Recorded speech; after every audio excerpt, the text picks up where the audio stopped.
So, Street Talk this week then, and as we were just saying earlier on the podcast, we watched it separately this week. Monday and Wednesday's episodes. I was about an hour away from Gemma. You were making copious notes on your phone. I was making notes on my laptop. I haven't made copious notes. Well, some notes. One of them has got swearing in it. Oh, has it? Oh, okay. I can't wait to get to that. I literally do. I do not know what you thought about those episodes whatsoever. I've avoided asking you, and there have been a few little developments that I'm interested to know your opinions of. We just watched Fridays together, didn't we? So we've had a few exchanges of words about it. Do you want to know some of my amazing observations that I wrote down? I am actually quite curious. Right, okay, so one thing I've written is, during the same scene of the interview, Kit says Viaduct Street. I noticed he said Viaduct Street as well. Which is so weird. I've never heard anyone say it like that.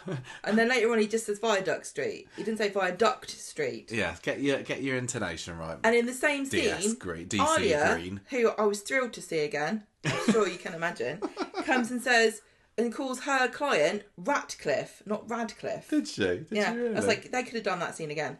If I was the director, I would have gone, no, can we say I can't even say it properly now. Viaduct Street. Viaduct Street. Is that what you say? New Forest.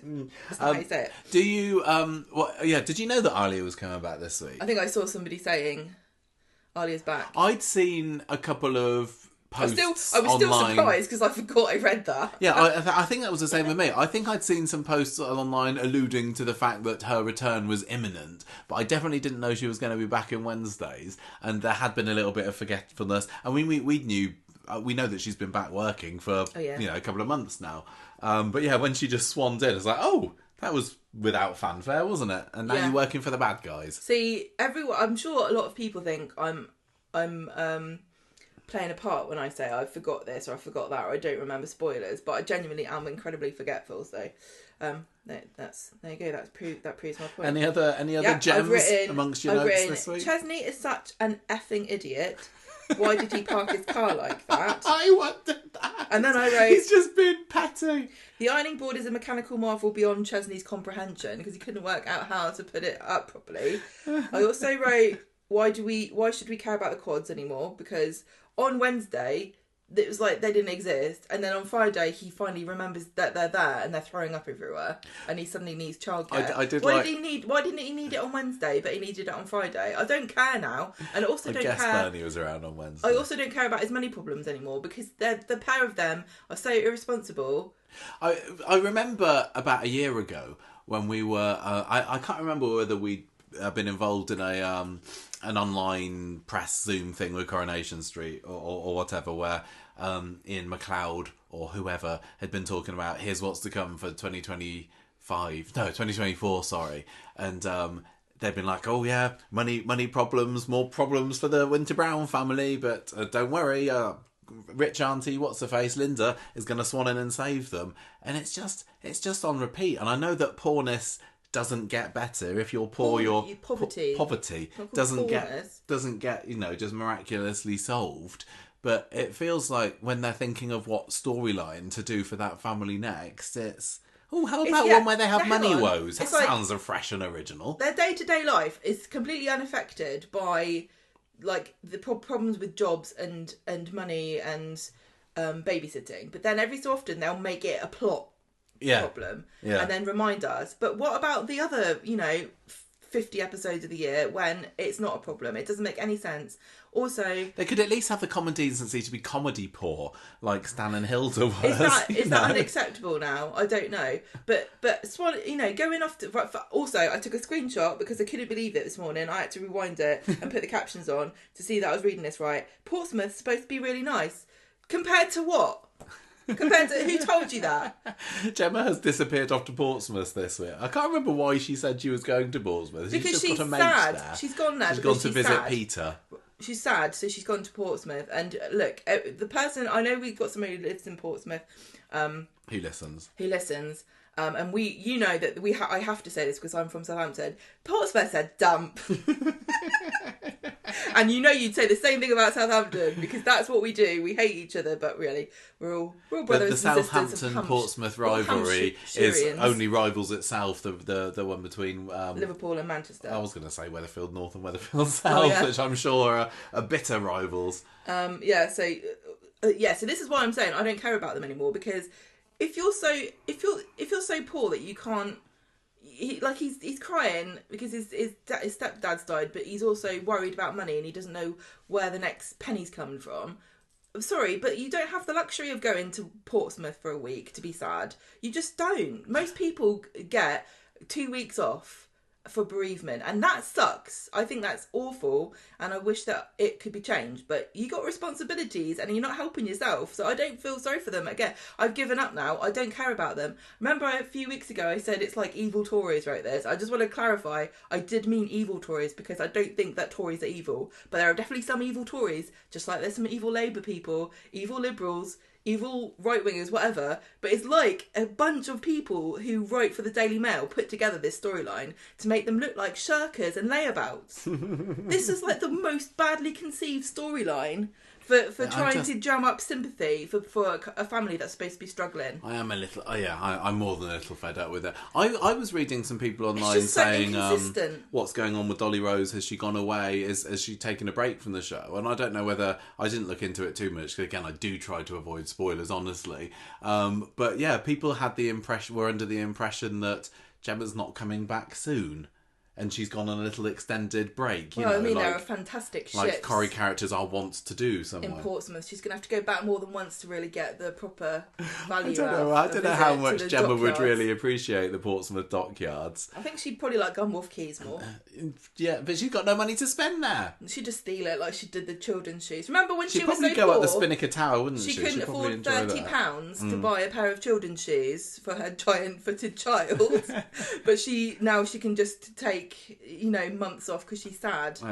Any other I've nuggets also written, notes? I think, I like Roy and Ryan by the bedside. That's great. I'm glad that some of your scribblings were actually positive about the show. And then I've written, Leanne was nice for one day in her life, and now she's never going to do it again. Because she was nice on Wednesday, wasn't she? Yeah, but I'm much more looking forward to seeing what's going to be happening next with Leanne now that she's discovered the truth about Nick and Toyah together, and the prospect of her and Tracy maybe doubling up to enact their revenge on the pair of them is certainly getting me salivating. Tracy's like, look, I don't know how you're going to think about that, what you think about this, but you could bash him over the head with a statue. They did take mine away from me, so you're going to have to find your own. But yeah, I wonder what she could use. What is there in I'll tell you what she could do. Here's an idea. Set up Sam's telescope. She could use the telescope, couldn't right, she? Listen. And put it outside on the balcony, and then Nick comes out and she goes, look Nick, over there, you need to stand here on the balcony to see. And then when he goes and looks, she just swings it round and it bops him off the side and he falls to his death. Maybe we should get to this when we get onto the story, but yeah. Well, I can't think of another way of doing it. Maybe she could make him eat that onion that keeps appearing in the eye dents. That's probably rank as hell by now. Right. Well, I think maybe he does. That's why his face is always scrunched up. Been eating raw onions again. I don't know why I keep doing it. Anyway. Look, so this week I've only kind of got 4 stories down, but there's always, as always, a little bit of intermingling in them. So I'm starting off with the Swallow Their Pride story, which is the latest in the... I think you're going to have to think of something different for this. Why? It's good. It just sounds weird. No, it's... None of my... Okay, some of my puns do feel weird. I was going to put it as some kind of play on Connor concussion, the fact that she got bopped round the head on Monday. You normally would just do that. Connor concussion. Carla Connor cushion. Carla Connor's induced concussion. Yeah, there we go. That's our first story this week. But that's also going to include the fact that Alya's back and already making a beeline for Adam. Alya's back and she's like, sorry, I'm so busy, I'm being boring, I can't. We have then got... I've got paperwork to do. We've then got the Toyah Nick's Leanne's boyfriend, which is my pun of the year, and it's going to keep on going as long as this story does. But I've also got a /lesless. Because poor old Les Battersby. I didn't have much time to think of a pun for this one. I didn't know whether it would have Les Les Less is of Les. no more, or less of Les. There's probably tons that you could do, but we're going for Lesless for the time being. Toyah gave a shout out to the Midland. Mm. Toyah gave a shout out to the Midland Did she? Hotel, yeah. What did she say? Well, they're like, oh, you're at Chariot Square. She went, oh, it's hardly the Midland. Oh, I forgot that. The Lauren Justice storyline, which I'm sure means something, is going to be next, and Revenge, which is just. I thought you spelt it wrong. No, this is the revenge. The revenge of the van man. It's like I don't know what was going on. I got confused. Yeah, I thought it was this is Chesney's. Yeah. What is going wrong? Do you think he's got some kind of brain problem and he's developing? No, he's paranoia. Is there actually a van going after him? I don't know. What an utterly bizarre, stupid, idiotic thing to do. You don't own the parking space. When someone goes in a parking space, yeah, it's annoying, but you don't get to just block them in, and also the other two people either side of them, you stupid idiot. And then he's like... And I think there were some other spaces nearby as well that you could have gone bashed into me to get out of the space. Yeah, because you parked in the way, you div. Yeah. Anyway, look, we got hours before we can talk about that I'm meaty furious with him this storyline. week. What an idiot. Honestly, what an idiot. I would like you to take the lead this week, darling, and take the Carla getting bonked over the head, Carla kind of concussion story, and all the dramas and relationship ups and downs and ins and outs that have been there. So what's been going on with our lovely Lisa and Carla this week? Is Betsy and public enemy number one this week? I have actually, because... Who's the stupidest person of the week? Because I have been somewhat knackered this week. Chesney. I have actually forgotten quite a lot of what went on Well, Monday I'll tell and you, Wednesday's because I've just episode. seen it. So remind me what happened, and then I'll tell you what I thought about it. I'm baffled by this. Swain and Betsy, they're mad at each other. Is it because of Betsy had a go at Carla in the pub, and so Lisa and Carla broke up? Is that it? Is that why? Yes. Yeah, she wasn't happy, was she, to hear that her mum and her boss had been at it. And then she said, "You're not replacing my mum." So anyway, Carla walks past, and Betsy says, "Oh, can I get something from the factory? I left something there." And the Warner Brothers are in their car going, "Yeah, we're the evil ones." We did have one person saying they really enjoyed the Warner Brothers. Well, they've kind of graduated, haven't they? From they've worn. They're the Dunner Brothers. At least for one episode, they're back to doing a bit of warning. Well, he did warn. He warned Lisa Swain in the car today's episode, didn't he? Took a photo of her. And he also warned her that he might have killed her wife. Oh, yeah. Can you warn someone of something that's already happened? Oh, warning. Warning. Retrospective warning. The retrospective Warner Brothers. They are a bit Looney Tunes, aren't they? These two. Yeah. I just want when they get banged up for Kit to go, "That's all, folks." And then you'll look into the camera and go, "Some of you will get that." Right, so Mason has been summoned to the cafe by Betsy. He's so thirsty for this bloke. You'll find that in my notes this week, there's a lot of people summoning places. They can't just talk on the phone or text. No, he does come in and go, "Oh, what do you text me for? I don't want to meet you." Well, don't come then. Just reply and say no. Anyway, so he's like, "I don't want to be seen with you because my brothers will go mad." And she says, "No, I've made a deal with them." And then Sally comes over and starts twittering on about this bowling day that they're doing, which, honestly, this is another harebrained idea, isn't it? Who ever thought that this lot needs to go bowling to be friends during work day? The Underworld staff are in no need of team building activities. No, like they're already organised as a team that are like against you. They already talk multiple times throughout the history of this factory. And also, aren't they all shareholders as well? Most of them are, yeah. I want to know how Dirk got on. I think he's a secret pro at the bowling, I reckon. Well, Sally hates it. Perfect strikes. Sally's like me. I hate bowling. I hate mini golf. I think that... It's so boring and stupid. I think Sally actually does like it. She is of an era... when bowling alley... she doesn't like it. When bowling alleys were... I mean, they still are a bit. I bet they used to stink when everyone's smoking. No, I can see her and Kevin and Martin going down the bowling alley in the 80s. I think that she's just lost her... Well, I think it's boring. It's a waste of time.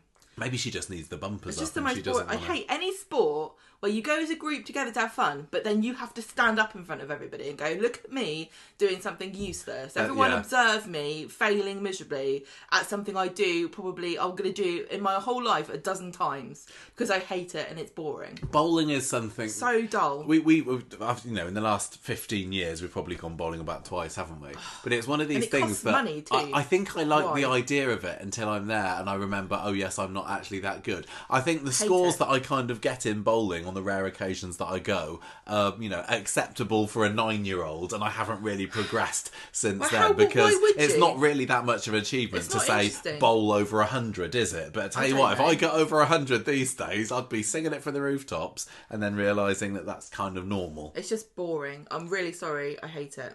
Would you like it if you went to a bowling The only time I ever liked it. party and everybody just had a lane next to each other and No, you just got it all silly. over and done within 10 goes? And it's like, No. let's go home then. I like it when they put bumpers in there, in the gutters. That's the only time I've ever enjoyed myself. One time, they left the kiddies one up.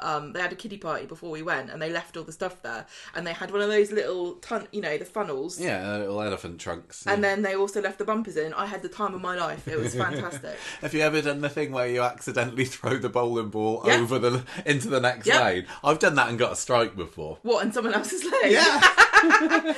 It's very rare for me to get a strike. I did get one then. My other bowling story is there was one time then, I've probably told you this one. I think I was maybe in year 5 and my friend James wanted to organise the bowling party for his birthday and he didn't invite me. Oh. And I got really upset and I got my parents to phone up. And I got my parents to phone up James's parents, and apparently he just thought it wasn't really my thing because I was such a killjoy, and he didn't think that I'd enjoy it. But actually, back then I really did want to go on a bowling party. Did you not get invited? I don't remember whether I went in the end. It's one of these things that if you turn up and you know you're not invited, it's probably not as fun. But yeah, I was gutted because James was one of my best friends, and he just didn't think I'd be up for bowling because I missed a no fun even back then. Bugger. I wasn't. You're miserable. I wouldn't invite you bowling either. Right, so... Well, I wouldn't invite you now. I know what you think No, about it. don't invite me bowling. It's rubbish. Why? I don't get it. Also, I do have... Sally and sit at the bar. have something wrong with my shoulder, which is why I can't do it. Gemma's hyper flexible, aren't you? It doesn't work out for me. Okay, right. So Sally's like, look, I'm just going to tell you all about my bowling history here. They're not really interested. Are we talking about Coronation Street? I forgot. Yeah, but Sally's like, oh, I hate bowling. I don't want to go. And Betsy's like, oh, you should go. You should go, definitely. Yeah, she's trying to get the factory empty for this grand heist that she had organised. Joke's on Betsy here, because I don't think that if Sally didn't go to the bowling, she still would be in the factory working by herself. I would go home for the day. If I'm not going to the team building thing because I hate bowling, I'm certainly not working instead. Right, so, Betsy convinces her to go. I think that Sally should have gone to the bowling and then done a really bad bowl and accidentally chucked it in the air and donked someone over the head with a bowling ball, and then they and Carla could have been roomies. Oh yeah, at the hospital. I read a fact. No, we will get to the topic. This is still Coronation Street related. Somebody said online, and I don't know whether this is true or not, that every week since beginning of July, I think it was, someone has had a scene in the hospital. Really? The hospital has featured every single week in Coronation Street for the past 4 months. It's terrible. Can you just imagine that, you're writing a script for Coronation Street and it gets sent back to you, you have to have a hospital scene, and we literally have to have a scene in this set. Yeah, are they still sponsored by the NHS? Is that what the NHS? That's where the money's going. That's where the money's going, isn't it? Yeah. Playing ITV. I want to know how many weeks it's been since the police station set hasn't featured. I think that I would just want Kate Brooks to have a New Year's resolution, just to challenge herself, or maybe giving it up for Lent for a start. Yeah, just see how you feel. Have your pancakes. No more police scenes until Easter. Yeah, have see how you get on in the hospital and the police station set, and then nothing. Yeah, for 40 days and 40 nights. Come on, called a challenge. You can do it. Yeah. Right, so... I couldn't do it. Mate, after Sally goes, Mason tells Betsy that he's like, I don't want anything to do with this. This is a bad move. You shouldn't have organised this with my brothers. So the factory lot get ready to go. And this is also dumb. Carla's like, I thought it was next week. What? Why? Are you not the boss? Oh yeah, I thought that was... Sometimes things are added into the scripts and it's like, That doesn't really make sense. It's a little bit like, was it? I can't remember whether this is. Oh no, it was Alya coming back this week, where she comes in and she surprises Yaz in the cafe on Wednesday, and Yasmin's like, "Oh, I didn't think you were coming back until tomorrow." Like, I think that's quite a common thing in Coronation Street. When people have been away, they always come back a day before people are expecting. It's like, I just wanted to surprise you. Like, who does that in real life? Don't ever do that to me. I don't like surprises. Gemma needs to clean the house ready. Yeah, it didn't work out. I mean, if Jeff has done his work on Yasmin, she has got a spotless house, probably at all times. Yeah, exactly. And gotta get the red crosses ready. Yeah, but yeah, that's another bit of dialogue. It's like you don't need to throw it in there. Yeah, Carla's like, I thought it was next week.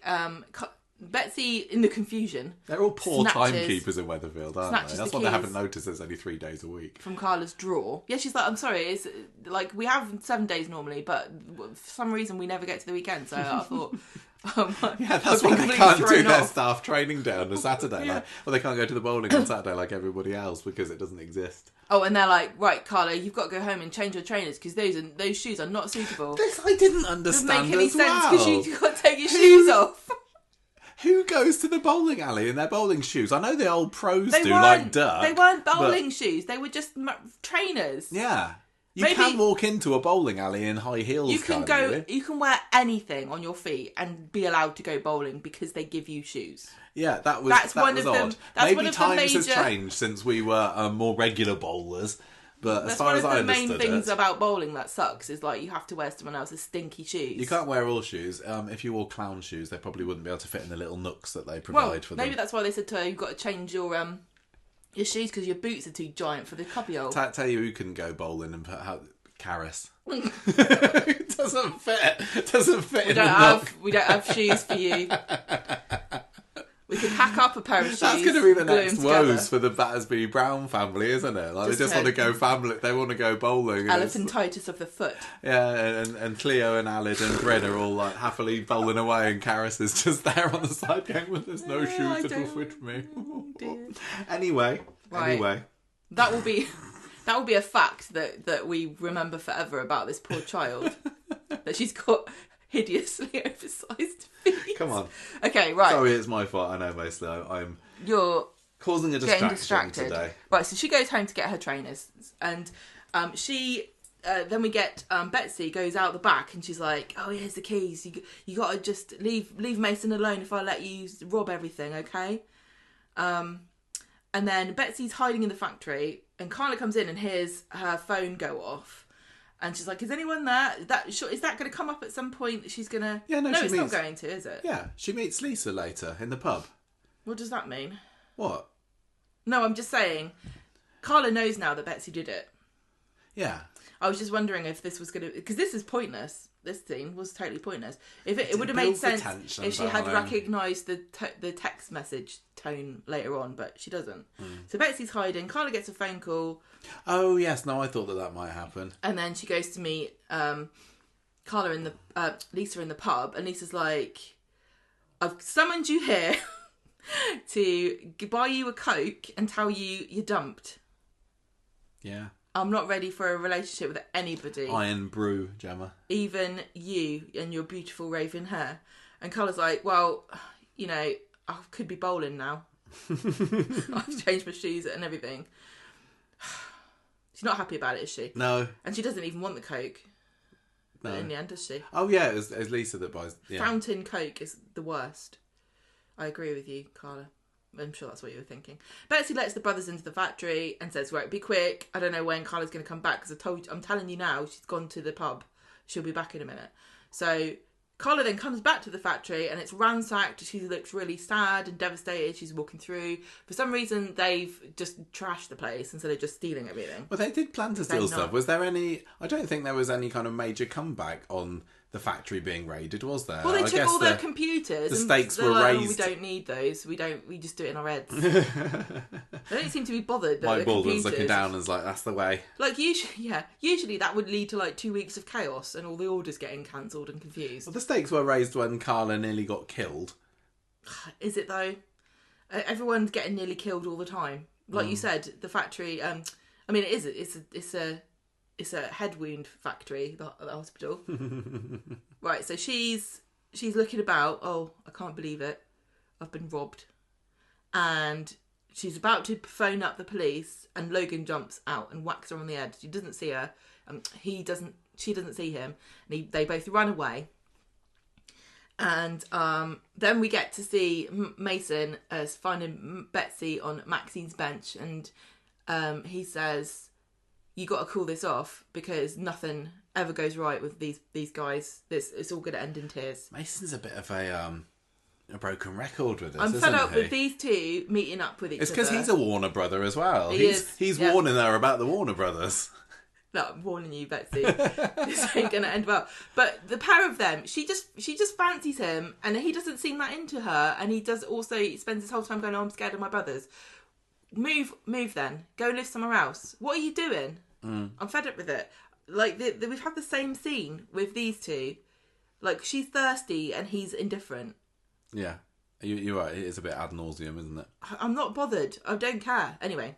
Oh, something about the Warner Brothers. We didn't mention this on the podcast because we hadn't noticed before that this Matty was actually in it last year. He was actually... I'm sure everybody knows this now, but just in case you don't, do you remember last week's episode where Ryan happened to recognise him and said, "Oh, you're from the STC or whatever it's called. STC won't let me be." Whatever it is. And yeah, he actually was. The actor who plays him was a character in the scene who, and he got a few lines and everything. Daniel pulls him out of class because he's a bit heckly with Ryan when he comes to do his speech about how my life turned rubbish when I got hit in the face with acid, and Matty's there just being a bit sad about, well, I've got no prospects, and so they brought him back, so that was a nice bit of continuity. You could go up and rob a factory. Yeah, exactly. He's got the world at his fingertips. But they also said, the cheek of him, he's a robber too. Who is? Ryan. Ryan. He did the bistro, didn't he? Yeah, Bistro Ninja, one of the many great Bistro Ninjas of our time. Yeah. Well done for bringing him back. I mean, maybe it was probably just coincidence, I suppose. I doubt he was cast as this character. Like, don't take any jobs in the next 12 months, Mr. whatever your name is. Sorry, I should have found this out. Because we got. Well, I bet he was just like bigger role for listed you as in a year's time. Naughty boy. No. He was called Matty then, was and everything. He? Yeah, all planned out. Ian McLeod's like, I see great things. So he's got Mason, Matthew, and Logan. Yeah, they like their middle of the alphabets. So that was very good. It's better to be in the middle, isn't it? Because then you don't get called up first. Like, we've both got beginning of the alphabet surnames. And sometimes it's cool. You anyway, panic me. Anyway, are you done? Yes. Right. So apart from to say that Ryan said, "I think I recognise you from somewhere," and I'm sure Daniel could ID you. And yet Daniel has had nothing to do with this week. So still watch this space, maybe, that Daniel's going to say. Daniel? Yes, Daniel, who was teaching at the, what has he the got prison to do with school. anything? He was teaching at the prison school, So wasn't what? he? Well, he might come into this at some point. But he wasn't this week. He'd be like, "Hey, Matty, do you remember Shakespeare?" No. Oh, Yeah. We might as well just quit.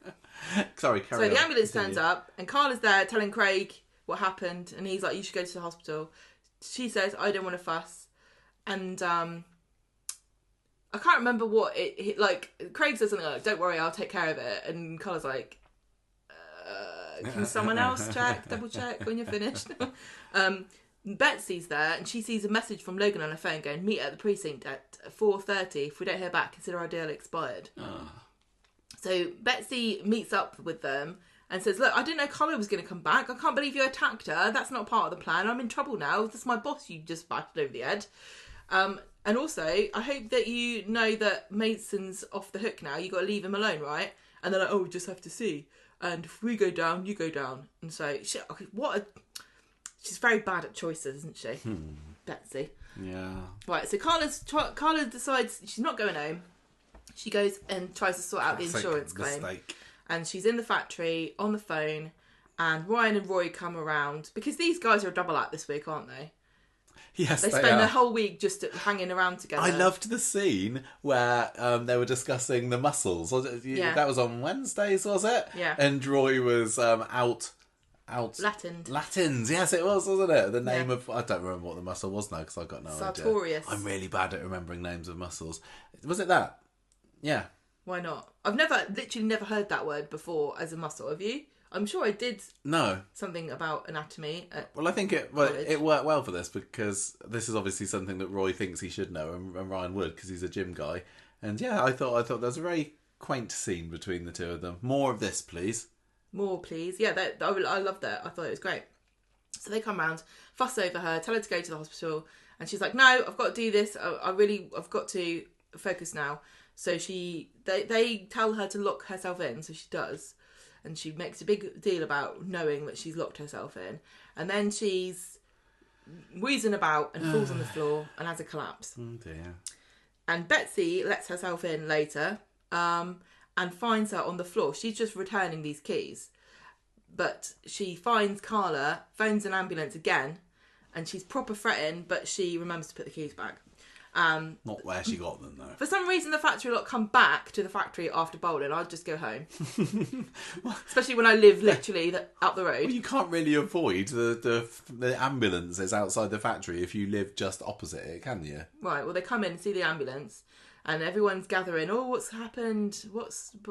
Who Brian knew? was there. Peter Gunn got his got his paycheck for the month. Got to be somebody who knew the place was empty. Oh, who could have possibly been there to see everybody literally climb into a bus to go to bowling? Anyway, Swain finds Betsy. She turns up at her work, and it summons her mother to the soft interview room. I'd be fed up if I worked with Swain at this point. Betsy's always there, always got a problem, always crying, always using up the soft interview room. What if we got to tell Leanne Dad's dead? Where are we going to do it if we've got to call her in? People's family members are always just turning up at each other's places of work on the show, aren't they? When was the last time a place of work was just kept as a place of work? No, but I mean, like, how often does this really happen? Like, I've never gone into your school when you're working. No, that's because you're embarrassed. No, because what would I go around there for? You don't like people knowing what you look like. But you're a teacher. I can't just go and go, oh yeah, I'm just dropping in to say hello to Michael. He's doing maths, is he? I don't care. What's that got to do with me? Yeah, do people who have normal jobs just drop in on their spouses during the day? Yeah, I wonder. If you work somewhere like a cafe, it makes sense. If you work in a knicker factory, there's not much opportunity for socialising, I'd say. As a police station. The police station, yeah. You can't just go into the interview room. Have you done a crime?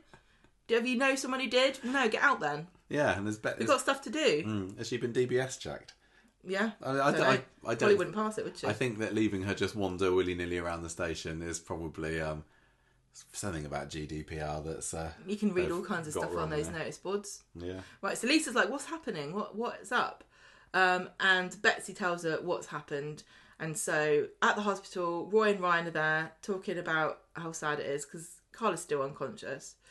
And Swain... Does Swain go at this point? She hears that it's a bit... She comes in and she hears that Carla's in dire straits and Betsy's there going, oh, whoops, that's something to do with me, soz. My bad. Yeah, basically. So, Swain... On Wednesday. Is it? Yes. What? Wednesday. Oh, Swain. I just said Wednesday. Wednesday. Yeah. Oh, yeah. I thought it was some kind of medieval banqueting holiday. St. Swithin's Day. Yeah. So she's been there at the bedside, begging her to wake up. She's been there all night. Oh, I can't go through this again. She's desperately sad. It's not all about you, Lisa. She does make it about her a bit. She goes, but no can hear her. When you're by yourself, you're allowed to be a bit self-indulgent, I say. Yeah. Anyway, that's what I was doing. Who's the real victim? So, she gets the phone call and she's like, "You got him? I'm coming in." So she goes to the station and Kit's dragging Matty in, and they give him an interview, don't they? Mm-hmm. He's like, "No, I've got my alibi. I don't even care because..."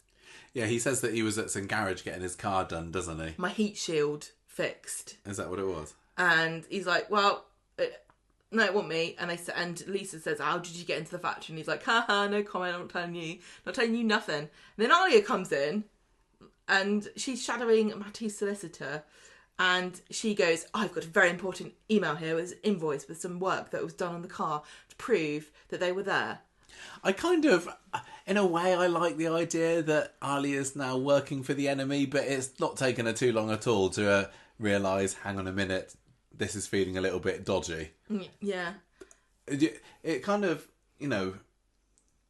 What? that because she's working for defending people, and on police shows, which, as we all know, Corrie has now become. Yeah. The lawyers who work on the side of the defence are often characterised as being quite, the nasty side, aren't they? Because in a police show, they're defending criminals in a police who have show, clearly done something. The defence lawyers are always evil. Yeah. But in like a criminal show, it's the police that are evil. So I know how it works. I kind of like that she's in there for this, but She's just a bit annoying, isn't she? yeah. She turns up with her beautiful hair and her invoice email. Right, so Roy and Ryan are with Carla when she wakes up, and she's like, oh, I'm sad. And they say, Lisa was here all night. And she's like, interesting. And Roy gets a bit confused about this, doesn't he? He discovers that Carla has decided that she quite likes Swain. I quite liked it. He said something, I can't remember who he was talking about, but he did the old, I should know more than anybody that love comes in all shapes and sizes. Happiness doesn't always come from the likeliest of places. Yeah, which again makes sense for Roy. Well, yeah, Carla's saying, I might actually like her. And then that's when Swain turns up. But yeah, like with Ryan, there's no kind of sense of what, which is an understandable reaction from people. I mean, people online have been having that reaction. What? So being surprised, being surprised that Carla is got on a different bus. It's I don't see it as a negative thing to be surprised. No, and I think Coronation Street is kind of like brushing it under the carpet to be progressive and that's nice, but I don't think it's very realistic at all. I mean, people have got in touch with us and said, the people are a lot more fluid these days, and people even of Ryan's generation wouldn't bat as much of an eyelid as other people with. But Carla's generation, and Roy's not. Roy's certainly not. Yeah, but Roy was married to a trans woman. Yeah.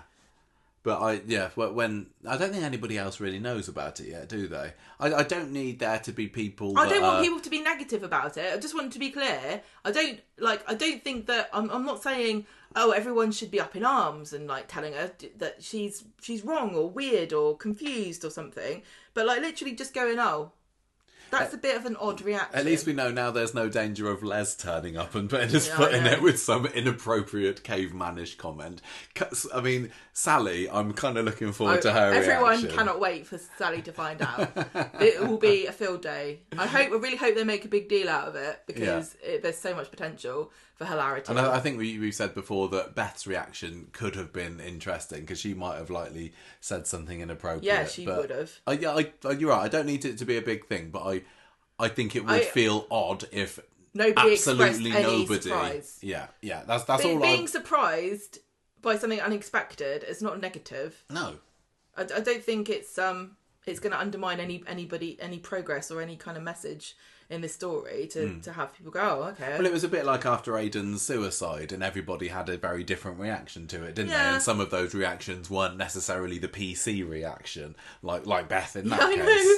But the other thing about it, on the other hand, is that Ryan, like people have said, Ryan maybe he's seen it all in Ibiza. Yeah, he's a DJ, don't you know? He's seen some things on the dance floor. And Roy, if anyone's going to be like, okay, it just doesn't bother me. I don't get why this would be weird. But equally, surprising. I mean, people might say that Roy has got spectrumy traits to him, and it might be that in his mind there is he's got his mind set in a fixed way about how people are. I think maybe you could, but he's not, canonically autistic or on the spectrum. No, I know, but he does seem like the sort of person who would say, "Look, I've never understood people. Nothing surprises me about people anymore." Yeah, that's true. That's true. Do what you want. I don't care. Yeah, but as you say, I was happy enough with Roy's reaction to it, and the fact that they gave that little line with him about happiness coming from different places. Yeah, fair play. And they do. I mean, it's not like they completely ignore it and act like this is like something that Carla does all the time, because he does make a comment about this is an unusual situation for you, but you go on with it, girl. That's what you want. Yeah. And Lisa's like, Carla's like, oh, I might actually like her. That was really sweet. I'd really be really interested if Peter were to come back and find out, or I want to see it. Can you imagine how exciting an argument between Peter and Lisa would be? Yeah. She'd eat him alive. Yeah. Wouldn't Peter she? Eater. Yeah. I do think so. What do you mean? What do you mean? He's a bit of a tough guy himself. He wouldn't even know. He's a salty sea which dog. way was up after she'd finished with him. She's a police officer. I just wouldn't want Peter to come back and then be villainised for Like being a little bit like that happened with Zidane. But you've moved on. You dumped her. You've got no right to be upset about anything. Did he? I can't remember what Yeah, happened. he gave her divorce papers. She didn't give it to him. Yeah, but she bought him a boat. Maybe this was the plan. She didn't buy him a boat. She get him a job. Oh yeah, on a she boat. got him a It's bit ticket on a different. boat. Sorry, yeah. It's a bit different. Yes.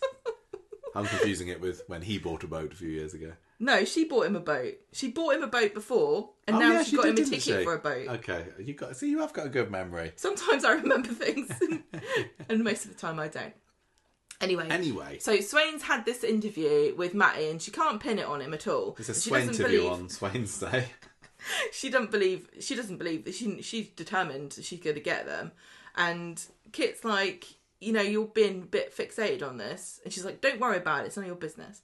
Then Alya sees Yasmin in the cafe, and she's like, yeah, I came back early. Oh yeah, this is when Yasmin was like, oh, I don't like you hanging around in police stations. And then she's like, I'm helping criminals. Oh, I don't like that either. I kind of love that.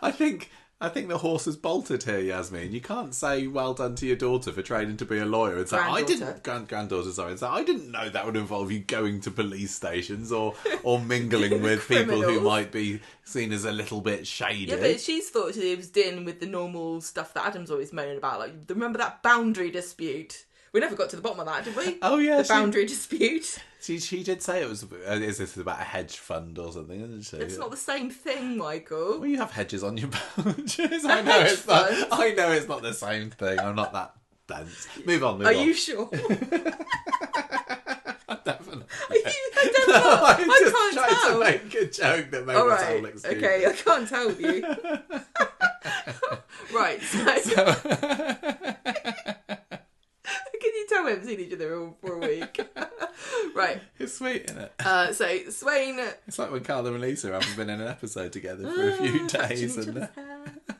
Right. So Swain has just come in to see Carla, and Roy and Ryan have made a retreat, and so she says, Carla's like, do you know who's done this? And then she says, like, we've got a suspect and I'm still trying to investigate. I can't say any more than that. And it was really tense, wasn't it, this scene? Because she's like, we can't say this and you can't say that. What can you say, Lisa? Oh yeah, what can't you say, Lisa? No. Well, I know, yeah, what else can't you say, Lisa? And she's like, I've got to go. Oh, so tense. So Kit goes back from the garage later, and the owners are like, yeah, Matt and Logan definitely here. They didn't do crimes because they were doing times here. Yeah. So they let Matty out, and he's been an absolute arse, hasn't he? Yes. Rubbing it in everyone's face. And then he says, I can't remember exactly. Oh, what does he say? He says... Yeah, he says, if the guy who hit Becky was a getaway driver, who was he getting away? That was the most profound thing anyone said in Coronation Street for months. Well, my initial reaction to that was, didn't the police investigate that? I know, this, and it's like, Swain and Kit are like, oh my God, he's right. It's like, getaway drivers do about? carry other passengers on the whole. Maybe he was being a getting to driver. Oh, he could on the way to the bank. Yeah. I'm late, I can't stop. I mean, it's Weatherfield police all over, really, isn't it? Like, yeah, a getaway driver. But for what? Stupid idiots. Oh dear. This kind of being treated as like this really amazing piece of knowledge was kind of funny, because they, like you said, they should have known that a getaway driver would have to drive somebody. Good God. Anyway, maybe they just economise and they drive their own getaway car these days. The Crims of Weatherfield. Yeah, maybe he was like also being an Uber driver at the same time. I wonder, maybe it was Johnny Connor. I remember back in his criminal days, He maybe he had another little go at it. I suppose he was dead by this point. He was dead. No, yeah. We don't know when she died, do we? 3 years ago. I can't remember. I'm sure they've said. I'm sure people will tell us. Yes. So, he knows something about what's happened to Becky, and he implies there was another person in the car. And they also call it a murder, and I don't remember. I knew that she was killed. Yeah, it specifically gets called a murder in this week's episode. If you run down someone on purpose, it probably is, isn't it? I know, but the way they talked about it, maybe I misinterpreted what they said, but I was under the impression that she died at work by, accidentally getting run over, which is, I assume, what happened to Les. Maybe he was a police officer that got run over. I don't know. It's just very undetailed. I guess if you kill the account somebody... of Becky's death so far. Yeah, I know. It's intriguing. It's like we'll decide the details later. I don't know if it's that. I mean, we say that quite a lot, that they don't put details in because they're going to fill it out later if they feel like it. But sometimes it is also the case that we've just forgotten the details. Sometimes we've forgotten, and sometimes it's supposed to be a mystery. Yeah. So I think we're supposed to be intrigued by this because... Are you intrigued by this? I am, yeah. Are we going to have a flashback of Becky being hit in the car? No. I want to see what she looks like, though. I think that it was Billy. There's loads of people that could have been in this getaway car. I think it was Carla, because she knocked Paul over. Yeah. When she was on drugs. She was on drugs in the van. Swain tells Kit that she's convinced Matty had something to do with this. And if it turns out that that's true, I'm kind of going to be a bit annoyed, because that's silly. Is Matty implying that he was in the car, or that he just knows who was in the car? I thought he was implying that he knew something. I kind of got the impression that he was implicating himself here, and was like, it's a bit of a stupid thing to do. But then I thought that is a bit of a stupid thing to do. I've just got away with one crime, I'm going to implicate myself in another just to be. He'd have to be pretty sure that his alibis were watertight. So yeah, but it feels. I felt it was one of those big Corrie coincidences. Yeah, that's my point. Just so happens that I was there and I know something, or I know something about when your wife was killed. Come on. For example, the fact that I don't know. I was going to say the fact that Shona. Small world, isn't it? Shona's coincidentally the mother of the guy that killed Kylie, but. The only thing that was coincidental was the initial meeting, and when she realised who he was, she got obsessed with David. And then the rest of that stemmed from that one coincidence. It's not like she found out afterwards, like Billy seemed to find out that he was the murderer of Susan. This feels closer to the Billy Susan thing. It's not necessarily retconning a story that has been set in stone to some extent for 15 years, and now they're just revisiting it. I mean, it was probably all put together at the same time. But here's a question then: why was Matty in the STC in prison? How long was he in there for? We know. I'm not sure whether we know, but we might. Was he in there for something to do with this robbery? I mean, no, she would have known. Yeah, exactly. But if he was in prison, whatever he has got Becky, can he? No, whatever he's got to do with Becky's death, that's not what he was in prison for. No. But he could have still had something to do with it, because clearly inept Weatherfield Police Department, it was probably Craig who was manning that case. Yeah, just forgot the fact that maybe the getaway driver was getting someone away. That's so dumb. The person who was in the car with them was probably laughing all over their face. Like, I was really bricking it when I thought that when they hauled the driver in, but actually they forgot to ask about me. Yeah, the driver's like, I didn't even have to lie, mate. They never asked me. Yeah.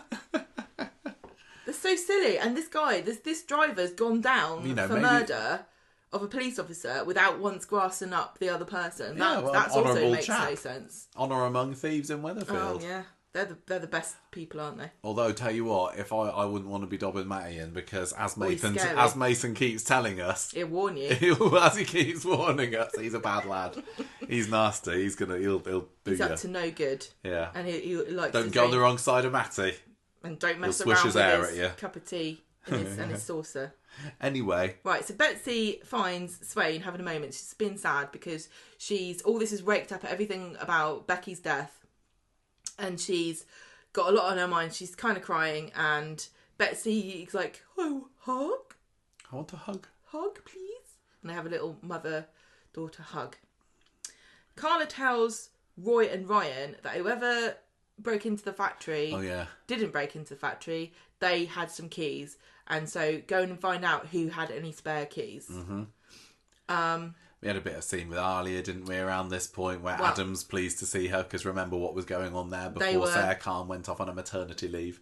Ooh, each other. Ooh, we've both got hair, great hair. We should go out together. They made a joke about Adam's hair. He can't... I don't know whether it was a bit of a fourth wall break, but they said... He can't even commit to getting a haircut. I can amazed you can commit to anything so much as a haircut, and he literally can't. He literally can't, at times. Can we just straight on the table get out of the way and say I am in no way inspired by the idea of Adam and Alya getting together? No.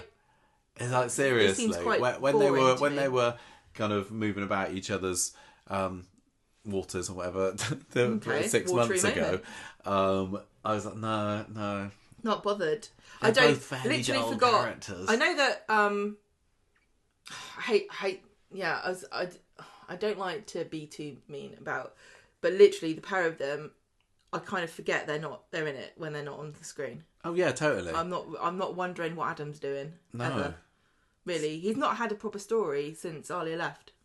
He turns up and says, "Oh yeah." Adam does go through these periods of having nothing to do. Well, everyone does. Everyone does on this show. But Adam, to me, you're right, still feels like a bit more of an outsider. Yeah, yeah, he does. He lives in his little. Where does he live now? I don't remember. He goes to his little office. No one else works there. Goes to sits about, looks at his hair in the mirror, probably. Yeah, I think they're trying to get us to ship the two of them, but uninspiring. But then sometimes I also thought, well, put the dull ones together, and at least they won't drag down anyone else, because we've seen that happen before. Okay. Anyway. Right, so Ryan's come back from his investigation and he's found a pair of spare keys in the factory desk. On the factory desk. And Carla, Betsy comes in to check on Carla, and Carla's like, "Oh, excuse me, do you know anything about these keys on my desk? I think it was you." And Betsy says, No, it wasn't me. And Carla says, "No, I'm convinced you know something about this." I'm going to tell your mum. I can't remember if Ryan leaves at this point. I think probably. Yeah, he must do. Yeah, he's gone. And Carla's like, "Right, I'm telling your mum."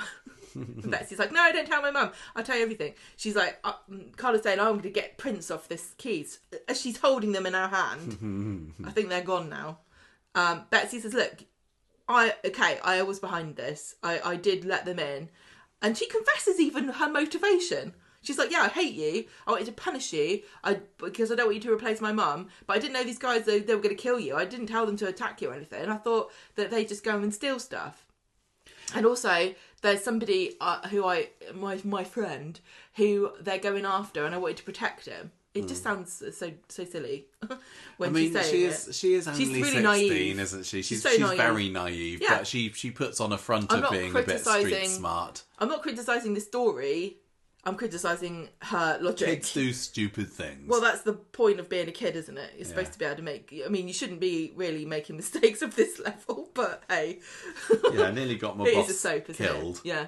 So she's like, please don't tell my mum. She's in a really bad place. And Carla's like, "Look, I'll do what I want. You can't emotionally blackmail me. Get out." That's the first time she's tried emotional blackmail, Betsy, and it didn't work, did it? She's not going to try that one again. No, just resort to the old money. Yeah, the old money extortion. thing grabbing. So Carla tells her to leave. And so Swain goes to see Carla and says... She starts crying, doesn't she? Does she? Yeah. She's like... Oh, yeah, she does. "Can I talk to you, please?" And Carla's like, "Yeah, I've got to talk to you too. But you go first." Well, they don't actually say that, but... she's like, "I've got to tell you..." It was as good as the classic, let me tell you something. No, let me tell you something. What were you going to say? Nothing. Carla's completely furious, and I think she's done with Lisa at this point as well. And she's certainly done with Betsy. And so Lisa just starts crying. She's saying, "Oh, Matty told me something about my wife's death and murder, and I've tried investigating it. There's no new evidence, but I think someone else was involved and they've got away with it." And she starts crying, and Carla's like, "Oh, look, tell me anything, anytime." Carla realises that maybe Lisa's got a little bit too much on her plate at the moment to drop her daughter in it. This was the week of about to tell somebody some bad news, and then they get worse news. Yeah, you're right, actually. We had that for the Nick and Leanne thing, didn't we? So she's kind of softened, hasn't she, Carla, now? Mm-hmm. So, Alya says this offhanded comment to Adam, like, "I think this law firm that I'm working for, I'm shadowing, I think they're up to no good. I think they're dodgy. It's such a casual way, like, oh yeah, I think the law firm I'm with are a bunch of criminals. Why would you hang around? And she's like, oh, it's probably nothing. How can you be so casual about it? Well, you know, if you knew. What kind? Yeah, but you know, Michael, it's not going to be something like, oh, they invoice for a full hour and they only do half. It's not going to be that, is it? It's going to be some kind of really elaborate drugs crime, financial fraud. I hope that Alya isn't the one that swans in and saves the day in this storyline by finding... Turning up and finding an invoice. Yeah. Anyway. Why is there no CC... Oh, no, Betsy did actually say that she turned off the CCTV, didn't she? Yeah. And nobody's asked about it, so she didn't have to bother, really. Yeah. So, Swain joins Betsy in speed dial later, and Betsy's relieved to hear that Carla's not spilled the beans about her involvement in the factory break-in. And Betsy tells her that she's worried about Lisa, and Lisa says, yeah, there's been a development about your mum's death, but... I think somebody else was involved, and this is really fascinating because she tells Betsy, "Oh, it's no one you know," but we all know that Betsy knows them very well. She's gonna lose her mind when she finds out she's been working with the people who probably killed her mum. Yeah, but she's not like best mates with them or anything, is she? Well, she let them in to nearly kill Carla. Yeah. This is why you don't consort with criminals, Betsy. Just goes wrong. So on Friday, Yasmin was right. She's right. Hanging around dodgy should people listen to and rub Yasmin off more, on you. you know. She's a wise old lady. She's a wise old bird is Yas. I was going to say wise old bird. Then I thought it sounded offensive and I changed it to old lady, which is even worse. I'm sorry, Yasmin. You're not an old lady. You know we love you. Yeah. She's a bit. Well, it's a thing to... That's what I want to be when I grow up. Wise old lady. Well, I don't want to die before I get to be old. Yeah. Right, Friday. Before you get to be wise. God, you'll make maybe it one of these days. One day. Ryan and Roy arrive at the hospital as Carla's being discharged. Are we on Friday? Well, today's now, aren't we? And they're like, "What's going on with Lisa?" And she's like, "Literally, I don't know. I literally They're just teasing don't know where the I stand with this woman." And Carla is the damage, collateral damage, isn't she? Oh, just for drama. Yeah. Alya and Adam are having a breakfast together, and Glenda and Bernie are teasing them about getting together. They're like, "No, we're just working together." What are you working on? Nothing. What's Glenda? Come on, give Glenda a storyline. Glenda turned up. She's so close to having a storyline. No, she was in a few scenes today with her hair, beautiful hair. Yeah. So Swain, I love Glenda. The Warner brothers are in the precinct, and Swain's just creepily watching them, which I guess is not creepy when you're a police officer. Well, she's on a stakeout, isn't she? She's not supposed to be doing it, though, is she? No. She's watching them. Betsy calls her. She ignores the phone call, and then the Warner brothers come over, and they're like, "Oh, you rubbish! You can see you," and take a photo of her and walk off. And then Alya in the police station later comes up to Swain and goes, "Is this you? My client sent me a picture of you stalking him. Can you maybe stop? Can you not?" And then Swain's just like, "It's just coincidence." Oh, it was just coincidence. I was just there to buy a sausage roll. She should have said that, but she didn't. Biggest coincidence is how they always seem to be at the precinct. Alya says, "Oh, I'll try to smooth things over." They could be anywhere in the city. Alya says, "I'll try to smooth things over with them," and I'm thinking, if I'm Lisa, I'm like, smooth things over with a criminal that I was following because they're up to criminal things. You don't have to smooth things over. I don't mind if he's offended. Is that what the Smooth Criminal song is about? Yeah, probably. It's like I'm okay with us having a bit of tension. Criminal. I don't mind if he's mad at me because I'm mad at him. There's no relationship to smooth over here, Alya. What are you talking about? So, Betsy is having lunch in the cafe with her mum later. These people just eat out all the time, don't they? Yeah. It's so funny that Lisa never used to eat at the cafe or hang out at precincts. No, you never used to see her there, did you? No, it's weird. She must have just been out of shot all this time because it's clearly one of her favourite places to go. She was there, or just have a cry in Victoria Gardens. She was there on probably Tuesdays. just have a cry in her own garden. She was actually there more days, Michael. Now she's only there 3 days a week. Before she was 4 days a week. She was Tuesday, Thursdays, and the weekends. Oh yeah. So, they're having lunch, Betsy and Lisa, and she wants to know if there's any more leads in this case. And Swain can't tell her anything, and she drops off. Becky drops off, isn't she? Becky's dead. Betsy. No, Betsy. Betsy yeah, drops off. Yeah. And then Roy comes over and says, Carla's at hospital, by the way, but she's got to rest at home, which is where she is now, in case you're interested. And she's like, "Why are you telling me this?" And he says, "I know you care about each other, and everything's up in the air." And that was very, hint for the usual straight talking Roy, wasn't it? Straight talking. He's finally, he is, isn't he? He's finally learned the art of subtle hinting and he's like, allowing for inference in his words. And then Roy's like, you'll die alone. Oh yeah. Bye. Like me. He says, Betsy will be moving out soon and you'll be on your own, basically. And she's like, oh God. He's like, get in there, Carla. Get in there, Lisa. No, with Carla. Oh yeah, he was talking to Lisa, wasn't he? So Adam and Alya end up kissing each other. We just brushed past everything that happened between Alya and Adam this week because it was so boring.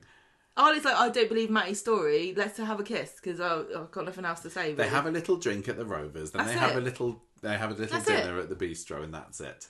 Sorry for the Alya and Adam fans here. Carla's back at home now. No one cares about them. Everyone cares about Carla and Lisa. So I'm telling you what happened next. Carla is back at home and she's sitting with a blanket and a little cup of tea, and she's decided not to buy the Platt's house now. And she gives all of the perfectly reasonable reasons why you wouldn't, which she should have thought of really before she put the offer in. The intercom rings. There's a massive sinkhole that could open up in the garden at any moment. Yeah. Forgot about that one. Yeah, the surveys come back and it's bad news. So Carla, the buzzer goes. Carla doesn't want visitors, but Ryan answers, and he lets Lisa in, and he goes out, leaves them together, and Lisa just says, "Look, can we get together? I have got feelings for you. We should make a go of it." And she says, "A wise old man told me that I'd be mad to turn my back on something great." And Carla's like, "Hang on a minute, slow down here. I'm not going to fall for this again. What if you change your mind?" And Lisa says, "I wouldn't change my mind, baby." And then they have a kiss. Then they summon Betsy to the flat and say, "Do you want some pizza?" Guess what me and your mum have just been doing, Betsy, says Carla. "We haven't been eating pizza. Do you want some?" And so Lisa goes to get the pizza and Carla and Betsy are left together, and Betsy begs her not to tell her mum about her involvement in the break-in. And Carla says, "I'm not going to at the moment, but I will if this happens again." What are you talking about? This girl is out of control. Betsy's out of control. She's been doing this since she came in the show. She's been meddling around with things, blackmailing people, acting around, hanging out with criminals. She was hanging around with Joel before and nearly got in trouble with him.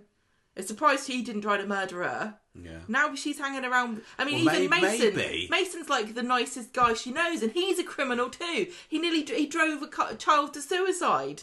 Maybe, and he knocked over Eliza. Remember that? No one cares about Eliza. I wonder whether maybe now there's a little bit more stability in her family life with her mum having a girlfriend. Betsy's just gonna mellow out a bit more, maybe. Also, I like the fact that Betsy is such a snivelling coward that she, like, one minute she's like, "I hate Carla so much, I want to see her punished," and the next minute she's begging her and acting all nicey.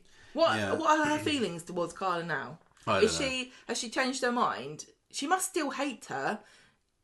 Yeah, I think she's just pretending to go along with it because she knows that she'll get in trouble otherwise. Still going to try and cause trouble for Carla.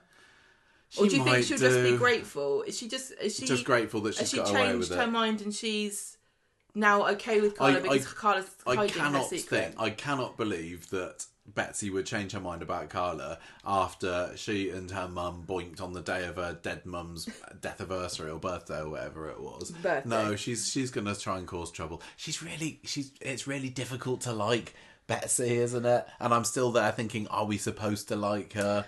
I'm a bit fed up of the troublesome teenager trope. Blonde teenage girl. Yeah, I just preferred the last lot of teenagers over this lot. Muchness, to be honest with you. Yeah. I really liked how stern Carla was with Betsy when she was in the hospital, and she's like, "Oh no, I'm not having this." You're right. This was like great. You know, this storyline since we started down this Swala path. This has been also the renaissance of Carla as a character. She's got her mojo back. She's had bitch in charge again. She hasn't needed the love of a good woman to put a little bit of fire in her pants. Whatever it is, but she's great now. She's how she... When I was a massive Carla fan, and then I kind of, she She didn't went a do bit lot. wet, didn't she? Well, she was traumatised, and unfortunately, in Coronation Street, if you're a woman and you're a good character and you're a strong actress, Good at crying. they will put you through hell, make you cry, and then turn you into a husk for a few years, and that's what's happened to her. That's happened to all of them. All of the really great female characters, this has happened to. Yasmin, Abby. Yeah, Summer. Yeah, exactly. No, well, some of the great characters. I kind of want now. I wonder how long it's going to take for Carla and Lisa to go public with it all, because it could be kind of cool to have Carla just say, "Right, I'm dragging you into the pub, or we're going to stroll down the cobbles arm in arm." I would love to see, like, Sally at the bar and Lisa and Carla walk in holding hands and sit at a booth, and Sally's jaw, yeah. her jaw would drop. She'd go, and then she'd like go, "This is such great news. Now I can relate to my boss on a completely different level, because I am also in the proximity of a lesbian, because my daughter is a Christian lesbian." Usually how these things pan out is somebody sees somebody getting in a car or getting out of a car, but or going to a hotel. Swain's not, or booking a holiday. Swain's not going to be dropping Carla off to work at the factory, is she? No, but so maybe Carla will drop Swain into work one day, and somebody will be at the police station. Maybe they'll walk to work, and Lisa will give her a kiss in the morning. I really want there to be some element of tongues wagging here, and not or just like, blanket ooh, acceptance and good for you-ishness. Well, it's also like that. This has been the reaction on Twitter. It's been like, ooh, yeah, exactly, how exciting, exactly. That's nothing wrong with that. No, Ryan and Roy have just been like, yeah, okay. I want a bit more like woo. Yeah. And can you imagine? You know how all the factory lot, they have to wait outside the door for it to be unlocked. It would just be so fantastic if Lisa did drop her off with a kiss in front of all the factory lot, and they're just gawping. Can you imagine Sean? I think I would say for the moment, Carla, because she's still a bit insecure about, is she going to dump me again? Yeah, that's true. And I'm not in, my usual territory at the moment. I think that she's probably going to want to keep it hidden for a little bit. I mean, Lisa, with the scene last week in the bedroom with her come to bed eyes, she thought all the Christmases had come at once. Which, by the way, Christmas has come to Weatherfield this week. Everyone's got the memo. Everybody on that street has put up their decorations on exactly the same day. I can see like Sally being involved in that. It's, we have the Weatherfield Residents Association. 29th of November is the day that we all put our Christmas decorations up everywhere this year, and woe betide anyone else. Well, did we? I think there was some. There was no Christmas at Chesney's house this year. No, can't afford it. Sad times at Chesney House. They can't even afford a tinsel tree this year, can they? No. They have to throw the tree they've already got away because they're so poor. I think that, and also I would hope that Lisa would be a little bit more sensitive to her daughter's wishes. I know that Betsy is saying I'll go along with it for now, but I would hope that Swain's not going to flaunt this. They're probably going to keep it under wraps for a little bit, and maybe come Christmas. I mean, we are only 3 weeks away. Blimey, oh my god, need to get cracking with that. Maybe that's the time for them to go public. Yeah, when you say you're going to get cracking with Christmas, what exactly do you mean? Just check that you've got all my family Christmas presents. Yeah. And come up with the nominations for the Conversation Street Awards. I've literally been buying your family Christmas presents isn't for she about great, 2 everybody? months. Isn't she wonderful? So you just mean you're going to have to make the logo for the podcast. You do nothing else for Christmas. I got lots of Christmassy stuff going on at school, thank you very much. I'm in charge of the carol concert next week. Okay. Yeah.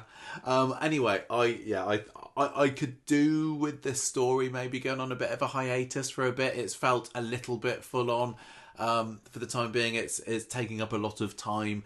Not that I've got a problem with the story, but some of the stuff that's been bubbling up for, say, Nick and Leanne and Toyah, I'd prefer to take the reins for a little while. And 3 weeks until Christmas, for me, is enough time for it to go on the sidelines, for it to blow up. There's drama ahead because end of December. Betsy and Carla know a secret they're keeping from Lisa, and when that comes out, they're going to have another tiff, I'm sure. And not only I don't need them to fall out again. Well, they will do. Not only does she know about this secret, but it's a secret that involves the perhaps murderer of her dead wife. So it's going to be soap opera even thing to worse, happen. isn't it? It's going to be drama. Yeah. And they're going to be sad, and Yeah. they're not going to kiss each other for probably a week. So I hope that everyone's prepared for that to happen. Yeah, I'd rather they just. I hope they stay the course now for the time. I mean, who does stay the course in Coronation Street? But let's not have will they this week as test their relationship and now they're back together. Fine, but I don't need it on and off and on and off again. What else happened? Well, speaking of relationship dramas. This was also exciting. Toyah, Nick's Leanne's boyfriend. I'm more invested in this story only because the characters I'm more invested in here. But Toyah being the villain in this just doesn't sit right with me. I love how completely unaware she is of like what is going to happen. She's like, she was at one point, I'm sure, and then she's just like, forget, I don't care. So, let my ovaries take over me. And she's kind of like going. What am I talking about? I don't really know. She's caving into her carnal desires. She's going, the sexy Nick. Let's do something villainous, but in the most ethical way possible. We're going to be really sensible, and we're going to be so supportive of Leanne, and make sure that we make. Like, her feelings are the most important. We've got to... And, like, meanwhile, Leanne knows and is just gonna blow up at them. I cannot wait. Because I love Toyah, but she is really being insufferable in this storyline. She is. She's like, we can't hurt Leanne, but we just need to have one shag today. I know. Like... Let's just do it. Do our duty. Let's lie back, think of Weatherfield, and then support my dear sister. And then, I know that's skipping ahead, but the bit where they're at the bar... And Leanne is overhearing them, and Toyah's like, yeah, we've got to really be conscientious about Leanne's feelings. Like, she's so upset, and Leanne's like, and Nick's like, should we go upstairs? Yeah, go on then. Okay, yeah. We haven't done it yet today, so yeah, I am actually really, really horny for you right now. Yeah. It's what it's when like. I think about Leanne being sad, it makes me really excited.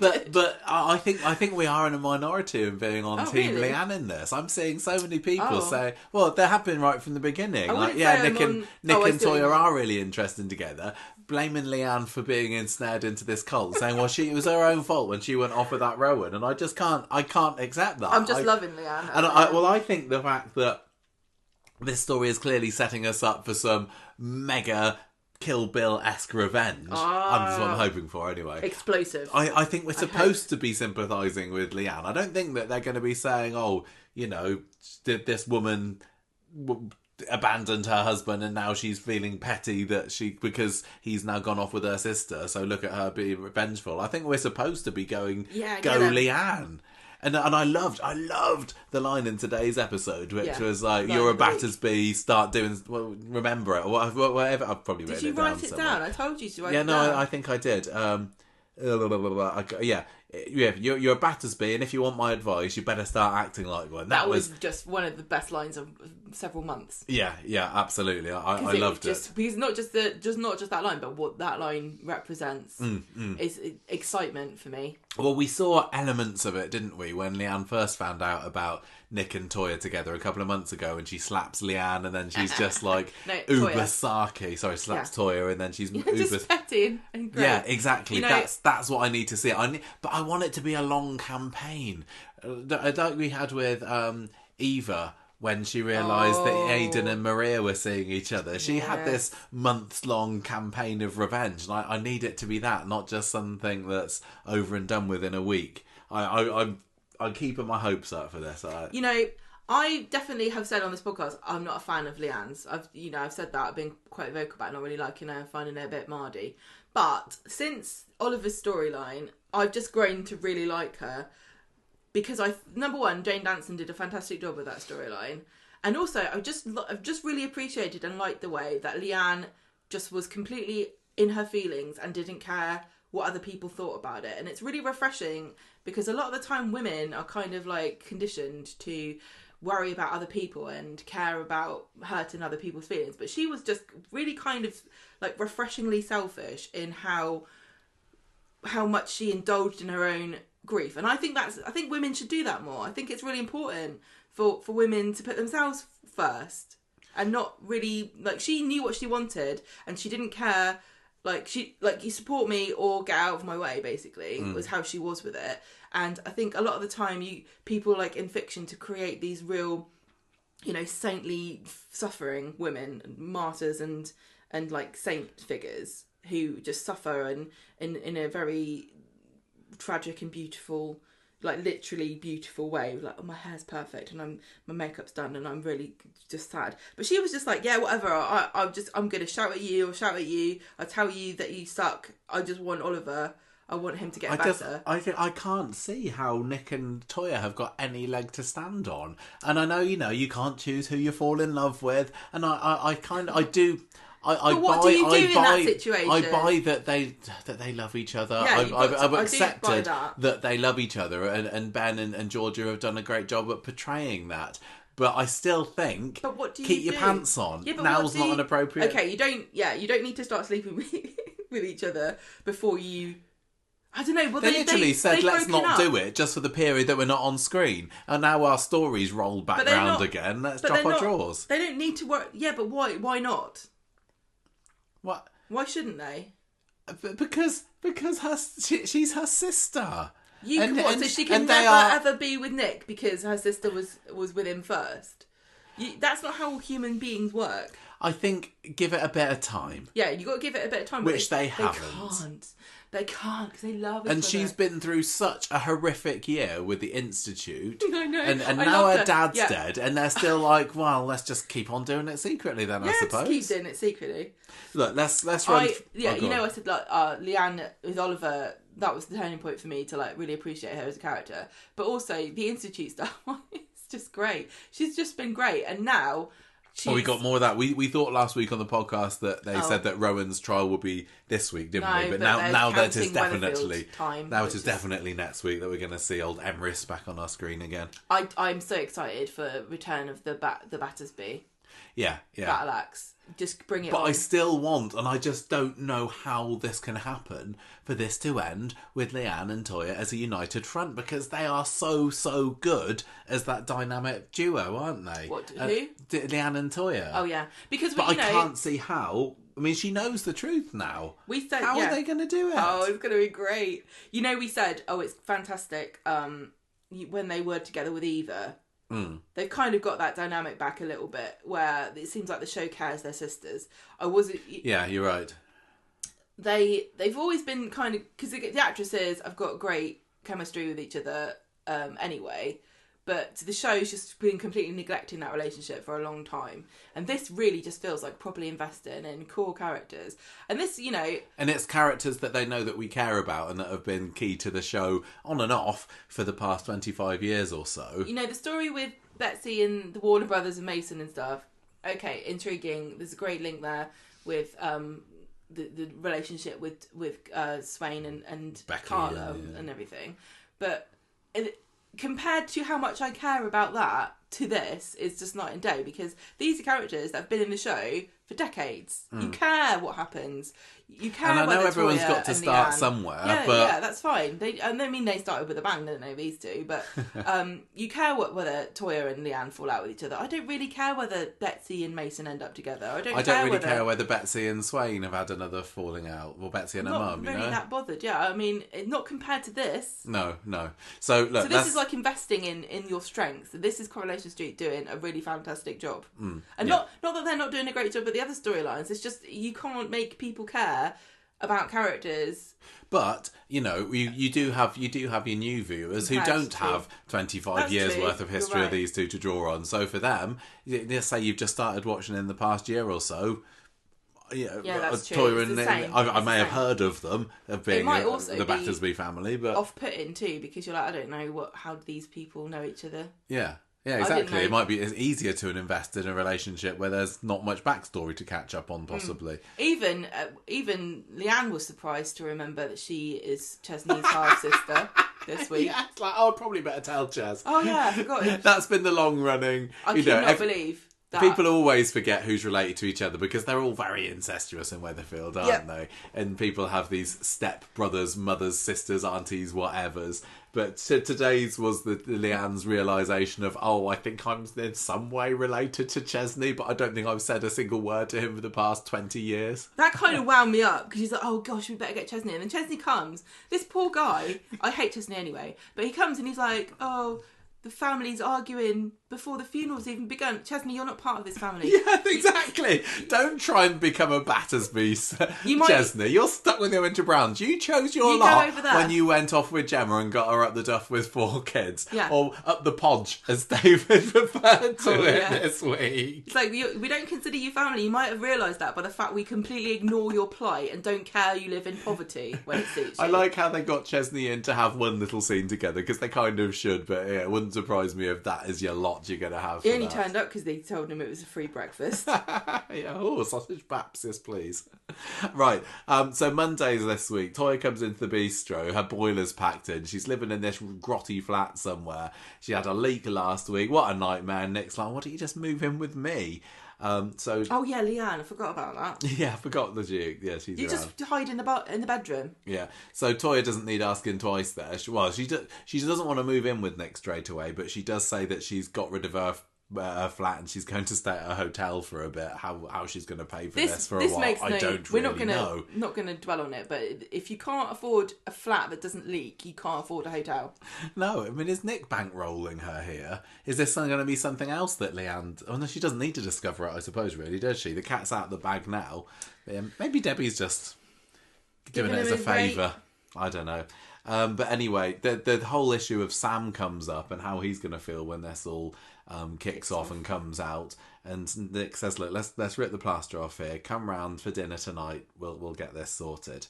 You get a little few scenes in the week with David and Nick just discussing what quagmire he's found himself in at the moment. Leanne's going to go berserk, etc., etc. But not too much David here. We get some. I did like some of those scenes, and again, I do like that they have the scenes. They're fairly superfluous, but they character build and they remind you of the relationships, and these are the sort of conversations that you would be having. This is, I feel, Kate Brooks's influence. She's now producer.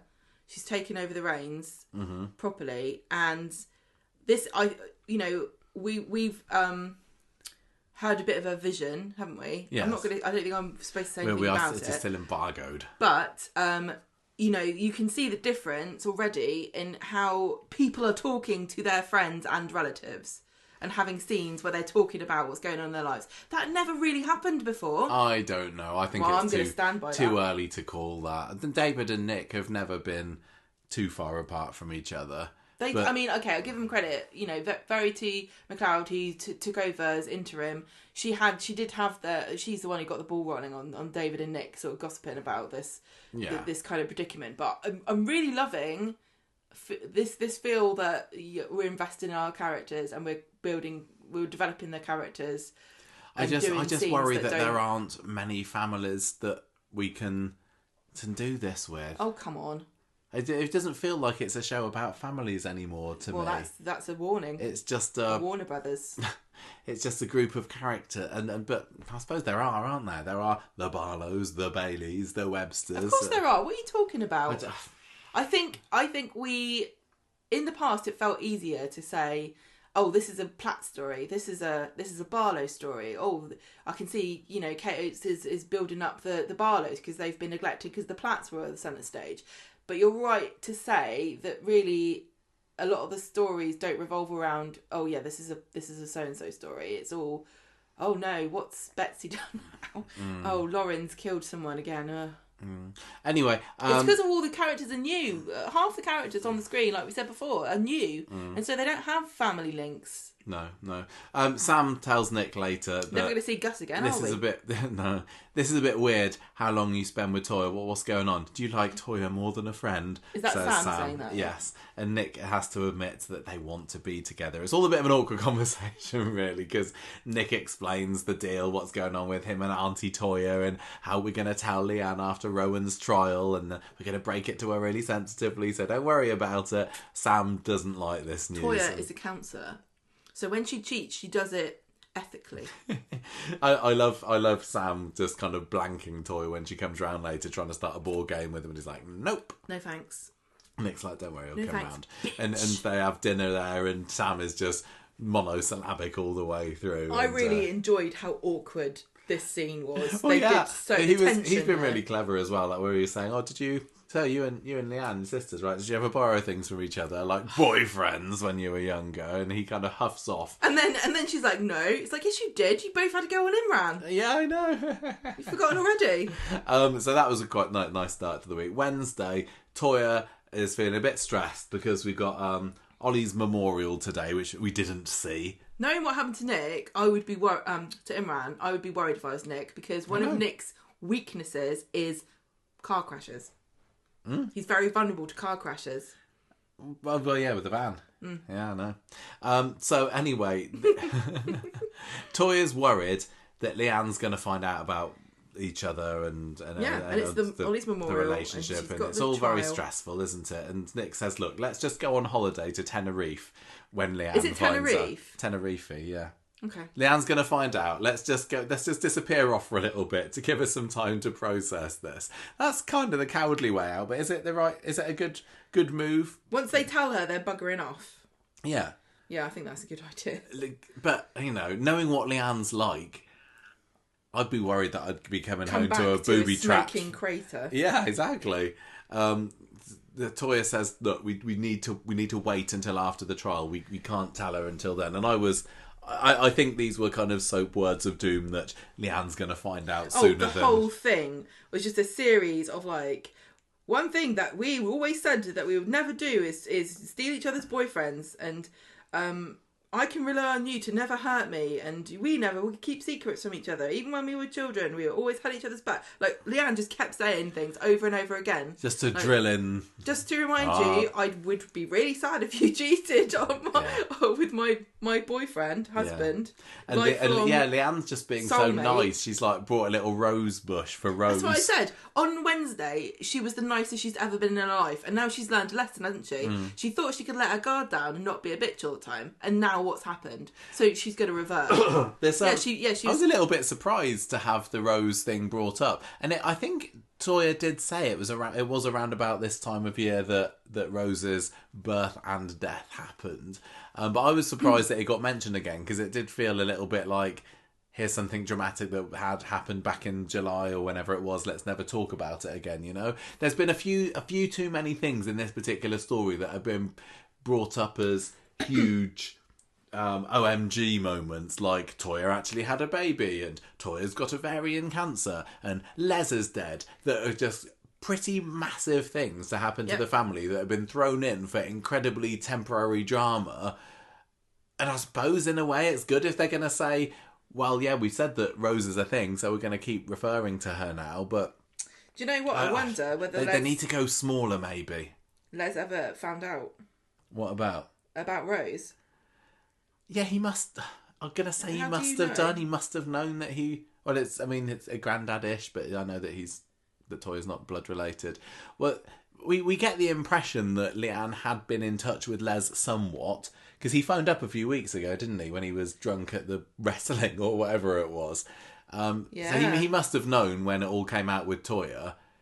It's just a shame when you have these families that should be closer, but they're just not mentioned at all when something big happens. But that's obviously the way it goes in Soapland, and you can't get people back into the show again. Anyway, they have their memorial, and it's all gone lovely and everything, and Toyah, Leanne saying, "Oh, you're my rock. I'm," like you said, I was my. Wouldn't things be devastating if you two were actually at it every time my back was turned? And I'd really hate it if you involved Sam in some kind of lie. I enjoyed the scene with Sam and Tracy, because they don't really have anything to do with each other, do they? And I just want to say quickly, I thought it was very adorable. A few points that I saw, Tracy's expression and the way her mouth moved, it reminded me so much of the same expressions that Amy makes. Oh, really? And I know I know these two women are not related at all, and there's no reason that there would be any similarity, but I just kind of thought it was charming in a way, because perhaps... it wouldn't surprise me if Elle had learned off Kate. Yeah, exactly, that's what I mean. Like, Elle has watched Kate, she's grown up as this daughter, the daughter of this mega soap character, and probably has picked up on the way that she acts in some way, and I just thought that was really cute that, like, the mother and daughter have these same kind of expressions on micro their face. expressions. Yeah. Well, Sam asked Tracy if it's ever okay to lie, and yes. Tracy's like, she's like, yeah, you can murder anyone you want. Did you say murder or lie? Sorry, what did you say? Does Sam know about what else Tracy's done? I don't know. I really don't. I mean, she's not shy about telling everybody, does she? Because he's obsessed. He's like really fascinated by crime. And why people would do it. Do you think he hasn't had the conversation with Tracy yet about why did you club Charlie Stubbs round the head? He was mean. Yeah, he lied. He realises that this is his lesson. It's okay. White lies are all right sometimes. So he scurries off into the office. Children's book that would teach you this.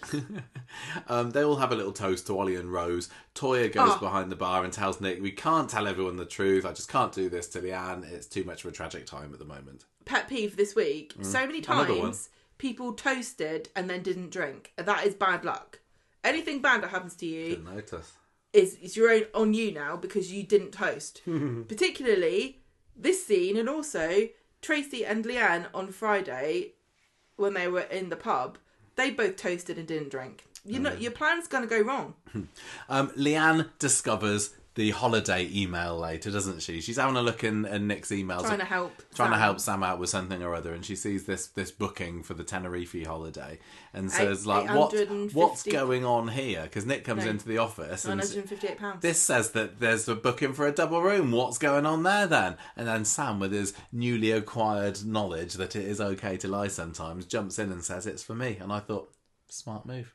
Smart move. Yeah. Smart kid. But I feel so bad for Sam because he's like Roy. He's Roy. He is little Roy. He doesn't like lying. And so, and he's like totally stony faced when Nick tries to thank him for this later. Nick's looking like he feels pretty guilty.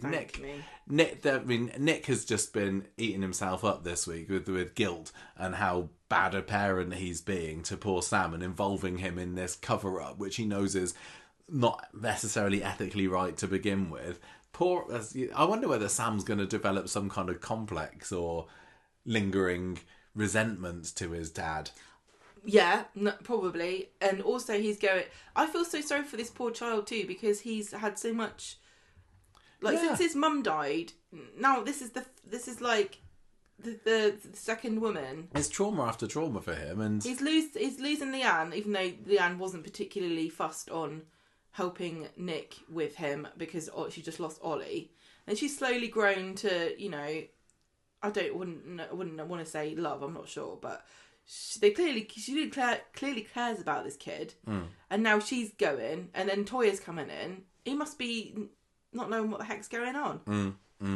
But it would be interesting if he just started lying all the time. I don't know.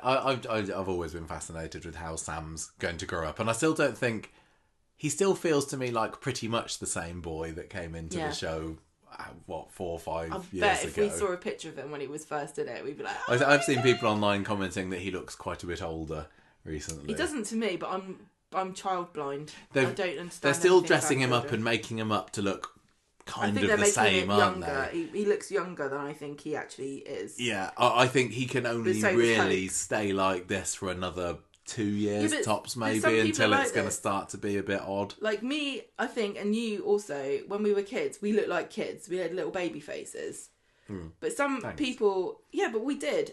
We didn't we weren't the sort of kids that could go into an off license and trick someone into selling us alcohol because we looked older than we were. But there are some kids that I went to school with who looked like grown-ups when they were young. Yeah, I guess he's got a baby face. Him and Hope both look very young. Leanne finds out later on that Toyah's been staying at the hotel because Steve mentions it, so that kind of sows the seed of mystery in her mind, I suppose. And at the end of the episode, there's quite a nice scene with her and Steve in the Rovers talking about Ollie. And Steve also says, "Oh, you were looking quite cosy with Nick." earlier on, and Leanne says, no, there's nothing happening there. Do you think at any point, if she hadn't made this discovery, were we going towards a potential Leanne's going to forgive Nick? Because it's obviously not going to happen now, at least not for the time being. I don't know. I think that enough water has passed under the bridge, and I know that this girl can hold a grudge. Oh, they would. Yeah, you're right. Actually, that these two can't stay away from each other. They are soulmates. I think. As much as I like Toyah and Nick, and think there's legs in it, and a few years, I still think that they will end up. It wouldn't surprise me if Nick and Leanne did end up back together again in the end. It wouldn't surprise me at all. There are just some couples that feel like, these two really are. But not. They've been together since they were teenagers. Not a lot of other people agree with us on that screen. One. They've been together since they were teenagers.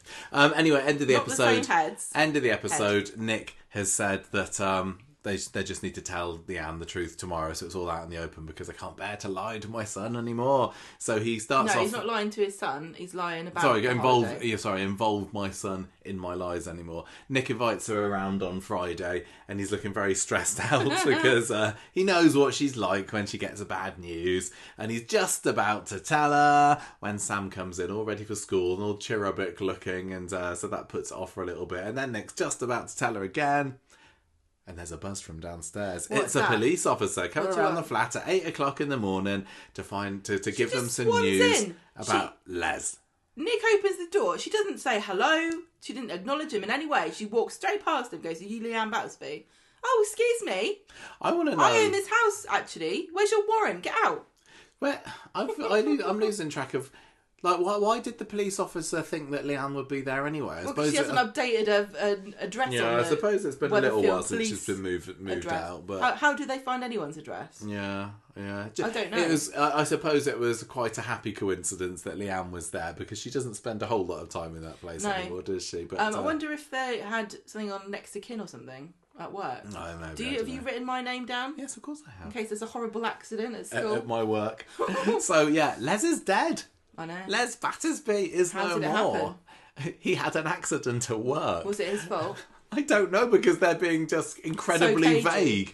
It's like they're scared of being cagey. sued. I like how they made, I think it was Chesney made the joke of like, oh, what are the odds of that? Les at work being the shirker that he was. And I like that they had him die at work, and isn't that funny? But why were they so cagey? It's not like, we better not say what Les is doing for work now, just in case we need to make up something 5 years down the line and it doesn't gel with what he's saying. Imagine what happened to him. I want to know the grisly details. I think it's even more tragic if a skyver dies at work, because it's like they were right all along. They shouldn't have gone. What? No, I know, it's really intriguing. It's like, do you remember when they did the tram crash, and the tram company was like, "We're not going to let you use your tram unless you make it so it wasn't the driver's fault. You have to show him putting the brakes on, otherwise you're not doing it." And they're like, "Okay, fine." Is it like, you better not make him a builder that got a brick on his head, otherwise we're going to sue you for making builders look incompetent? I don't know. I mean, we did our Patreon episode just this past weekend, didn't we, about top 5 off-screen deaths that we'd wish we'd seen. Yeah. And a lot of them that we talked about were these big explosive car accidents that they didn't film for one reason or another, or the actors weren't available, and a few other bits like this. But I'm really just intrigued to be able to see Les's death, if only to find out what was he doing. Well, I actually did look up from the... on the internet. Did you? You did some research. I went to the Health and Safety Executive website, which is the government branch that does statistics and stuff about how do you die at work. And I found that Oh, so you got the most common cause of death at work? Yeah, like not very many people die at work actually in this country. It's like 100 and... 100 and something. 100 and... What, per year? Yeah. Okay. 138 people. So he's one of these people. 138 people died at work this last between 23 and 24. Yeah. And what's the most common cause? I'm just going to let you know. The industry, most likely to... Well, most people die in construction. Then it's agriculture, forestry and fishing. I can't see Les as a farmer. I can see him chopping trees down though. Manufacturing. He did do a bit of tree chopping on the Red Wreck, didn't they, when they were trying to clear it? Also, then transportation and storage, and then it gets lower. This was worrying. Wholesale, retail, motor repair, accommodation and food.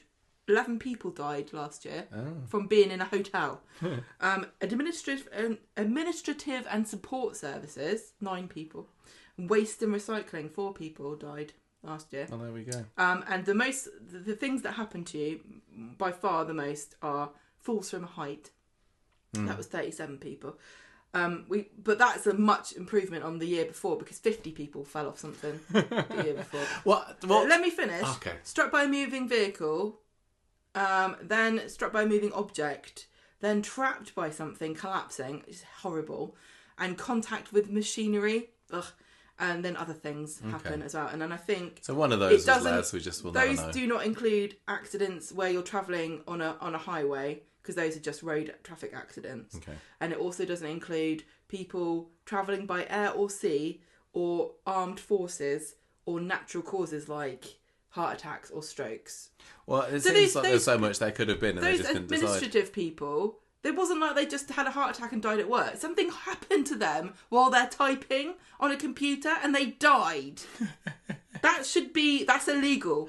Maybe they were just going through the emails and they found out that some foreign prince has left them £1 billion. They had a heart attack. No, it doesn't include heart attacks. You said that, didn't you? Yeah. So what? Maybe Les was a receptionist and somebody came in and dropped a computer on his head. Well, the last job that we know that Les did was he was being a roadie for the ZZ Top of the Morning tribute band. So maybe he got crushed by a giant speaker. Yeah, that's what I was thinking. Or he had to electrocuted by plugging something in. Or he was in a mosh pit or something and he got moshed to death. Up in the rigging, putting lights up, and he fell onto the stage. I really don't know. Maybe we will know. They're saying tell us because I'm. They're saying that the funeral is happening. I think we can't avoid talking about the massive fallout that there's been online between Bruce Jones and Coronation Street and some of the other actors. I don't think Bruce Jones has said anything recently. I think that but this news came out 2 months ago. It was Vicky Entwistle that was. I know. I think he has as well. Oh, okay. She's furious. She's Vicky Entwistle. Don't get her started on because the story is that who played Janice. Yeah. Battersby. So his wife in the show. The story is that he found out via email. Yeah. And she thinks this is a very disrespectful way. I mean, yes, but also they've just not told people before. I mean, there are quite a lot of characters who just get assumed to be dead or assumed to be alive. And I suppose, did they need to kill off Les? It's interesting, isn't it? What did they? I don't know. But if what I was saying earlier is true and it was just going to be nothing's going to come of it. All it's done is to raise the stakes for one episode and precipitate this truth coming out. I know that they and to kill off quite often the off-screen deaths, like with Kirsty, for example. So many people are saying they didn't need to do that, and with characters whose actors are dead, maybe, and they've killed them off, like Bill Webster, fine, whatever. But it's a bit of a shame, although Les was never going to come back, and maybe as a viewer I'm feeling, well, at least we've got a bit of closure on there now. The behind the scenes story about Bruce Jones leaving Coronation Street is very widely known. We don't usually do gossip and talk about behind the scenes stuff because these the real people, it's kind of distasteful to talk about their personal lives when it's nothing to do with us really. But this is part of the reason why we know Les would never return to Coronation Street is because he was embroiled in this scandal where he divulged plot points to a journalist undercover. And, Vicky Entwistle's talked about that too and said that he was set up, basically. And it was very unfair what happened to him, according to her. You can have your own opinions on that, but she feels he was very badly wronged. And now, this has happened too. He was never going to come back because of revealing the too secrets. much water under the bridge there, really. So it felt very unlikely that he would have returned, and the same with her because she's been very vocally critical of some of the stories. I think Wendy Peters has spoken out as well. Has she? Yeah. It's a shame because I think you should be able to say what you like, and I think that we're really rude sometimes about Coronation Street. They still let us in the doors, don't they? They don't tell us where to go. They understand, but it's different when you've worked there, I think. But you would have thought that a new producer would have said, new clean slate. If I want to bring it back, I will. It's not me he's talking about. I don't care if he criticises it, because really at the end of the day, if you're an actor and you need work, you're gonna have to eat crow and come back if they ask you if you want to go back, even if you've criticised them, and then you'll say nice things about them in the press again, won't you? One thing about killing off a character like this off screen, as well as being some sort of closure to it, it does stop the questions of why didn't so and no, I'm thinking like, why didn't so and so turn up at the wedding? Oh yeah, why didn't so and so go to hospital to visit Leanne when she was involved in X accident? When Ollie was dying, where was Les? At least we don't have that anymore. Yeah, sometimes an off-screen death feels like they've played a trump card for no reason. Like Kirsty dying. Yeah. Was like, you could have used that for a much more dramatic purpose than you have. You've just wasted an opportunity. Mm. Is this that? I don't think so. What did you think about the whole he got told by an email? I don't know what he was expecting. I don't want to speculate too much about it because I don't feel like it's my place. I don't know what the industry standard is when things like this happen. I think Coronation Street did come out and say we apologise and we've spoken to him since. I might be making that up. I can't remember. I don't think they did. I mean, I don't know. I would say they didn't have to tell him. Well, this is what has happened in the past. People find out from somebody saying, I saw on TV that your character's dead. Yeah. Like, I think that's what happened with Maggie Clark, for example, when Jackie died. I don't think that they even told her. So the fact that they emailed Bruce to tell him, sorry, we're going to kill off Les. Yeah. It depends on how they told him. I don't, also, it would be a very weird conversation to have with somebody. Hello, your character's dead. Like, it's going to be emotional. Mm. But and also the person's telling you, they're not emotionally connected to this. They don't really care. It's not a real person to them, but it is to you. This person has been very close to you if you've been playing them in a soap. Yeah. It's a really emotional thing that you probably wouldn't be prepared to support somebody in going through. Mm. Like, hi, I'm sorry, I just work in administration on Coronation Street. I'm just letting you know. Let you know. Yeah, but I think that Corrie does sometimes keep in touch every now and then. We hear that, well, some people... Does Kevin Kennedy sometimes have meetings with producers or does Charlie Lawson just to... There's professional relationships and there's personal ones. And a lot of the people who've been in the show have both of those categories. And they're more likely to be, kept in the loop, I think. Yeah. But with Bruce Jones, it feels like all the ties were cut. Mm. Yeah. And so he didn't have an inside contact. He didn't. I don't know. I'm glad it's not my problem, honestly. That I don't worry about these things because some of the actors are very emotionally attached to their characters. Do you think that they paid suitable? And also, Bruce has had a really hard life. Yeah, he's had some big issues which he's spoken out openly about with addictions and discovering the victim of.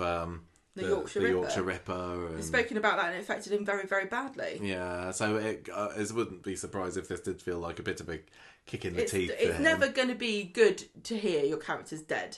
No, it's just closing a door finally, isn't it?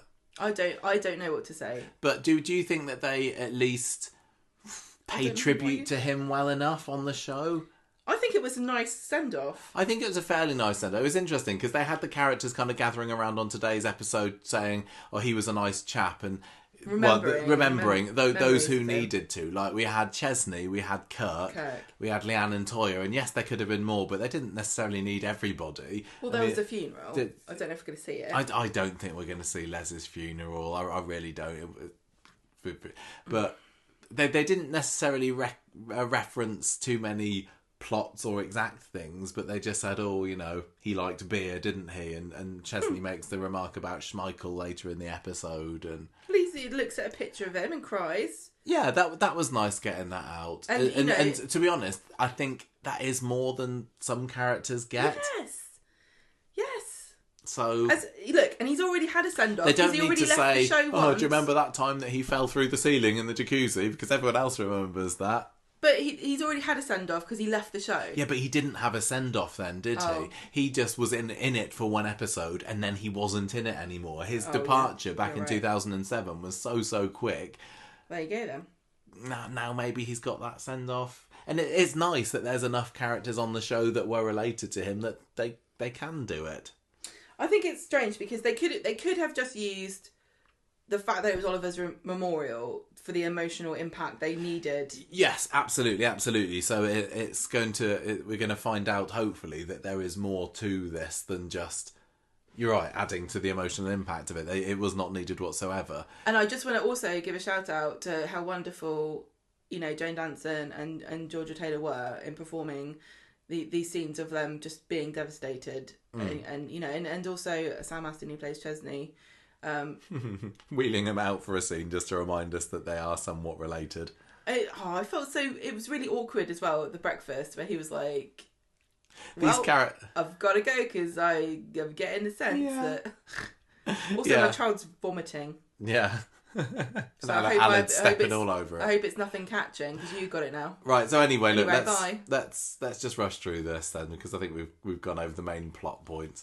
But Leanne's being told about the dad's dead. Leanne's saying, she's saying that she's a bad daughter because we did have this phone call a few weeks ago which she kind of dismisses, and now she's kind of realising. And I think a lot of people would probably relate to this. Realising, the last time I spoke to somebody before they died, we were arguing, or there were crosswords, or I dismissed him, or whatever.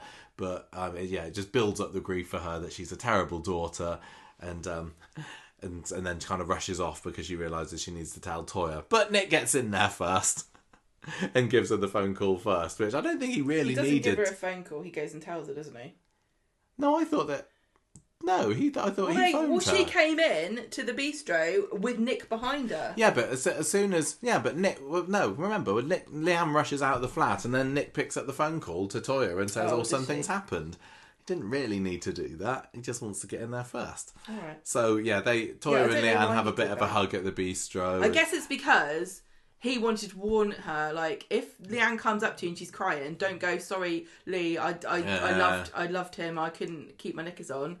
Because it's not that, it's that Les has died. It really was just, in my mind, a way of engineering suspicion in Leanne's mind, because she's kind of thinking, how did Toyah find out? Yeah, well, I would be furious if I was Leanne and I told Nick, I'm going to tell my sister. Well, she wasn't she? Yeah, I know, but she's right to be, because this is like, there's no like, what's the plausible explanation for why Nick went behind her back? Especially when she went off to say, I'm going to tell her. And he's like, let me do it. And she's like, no. I think this was really clever. This setup was really clever. Because, I found it clumsy. No, because Nick had to tell her. Nick couldn't get away with not telling her. And then Toyah wasn't going to mention it. But Leanne asked her point blank. And she was trying to... Why did Nick have to tell her? Because Leanne's going to see Toyah. Toyah knows Nick's about to confess that they've been sleeping together. Because Nick says, I'm telling her tomorrow. Next scene, Nick's about to tell her, the police come in. So Nick has to quickly phone Toyah and go, if Leanne comes up to you crying, don't just blurt out, like all us soap characters do, that, are you crying about the thing that I shagged your boyfriend? It's not that, it's that Les is dead. I've got to tell you. He could have just texted her back and said, no, I've not told her yet. It was too risky for Nick to have it come out with Toyah being caught off guard by knowing that Leanne was about to be told they were sleeping together, and then it not being that she's come to confront Toyah about. Think about it. Okay. This was really clever and neat. So they go and have this meeting in the bistro. I really liked the bit where... What meeting? The isn't Les great? Let's toast him. It's not a meeting, it's breakfast. Family breakfast together. I love the bit where Leanne's in the back of the room with the back of the bistro with Nick and kind of saying, "Oh, you've been my rock. You've been so supportive." And then when he leaves the room, you get this glint in her eye, like, right, I'm doing something here. So she goes to open the hotel email, gets the number, calls the hotel, pretends to be Toyah. It's like, oh, just checking about the booking. So this is the cast iron evidence that she needs now, that her sister is now boinking her ex-husband still. And I was wondering, did you think that she was going to jump out at them in the hotel when she's spying on them, arranging their little this is why meeting it's so between the sheets? So Leanne has not changed her surname, has she? She's still Leanne Battersby when she was married to Nick. Yeah, but we commented when we were watching it today that Toyah is Miss Habib rather than Mrs. Habib. This is my point I was going to make, right? There's really interesting, the kind of extra layer of meaning in the conversation that Leanne and Tracy have, where Tracy says to Leanne, "You're a Battersby. Don't forget you're a Battersby," because Toyah ain't a Battersby anymore. She's a Habib. She lost her Battersby touch. Is she about to be taken down by the true Battersby here? Yeah. Do you know what I mean? The one remaining Battersby. Yeah. Yeah, you're right. I think it's significant that she hasn't changed her name in the symbolic kind of, literary way that, she's lost the Battersby spirit. Yeah.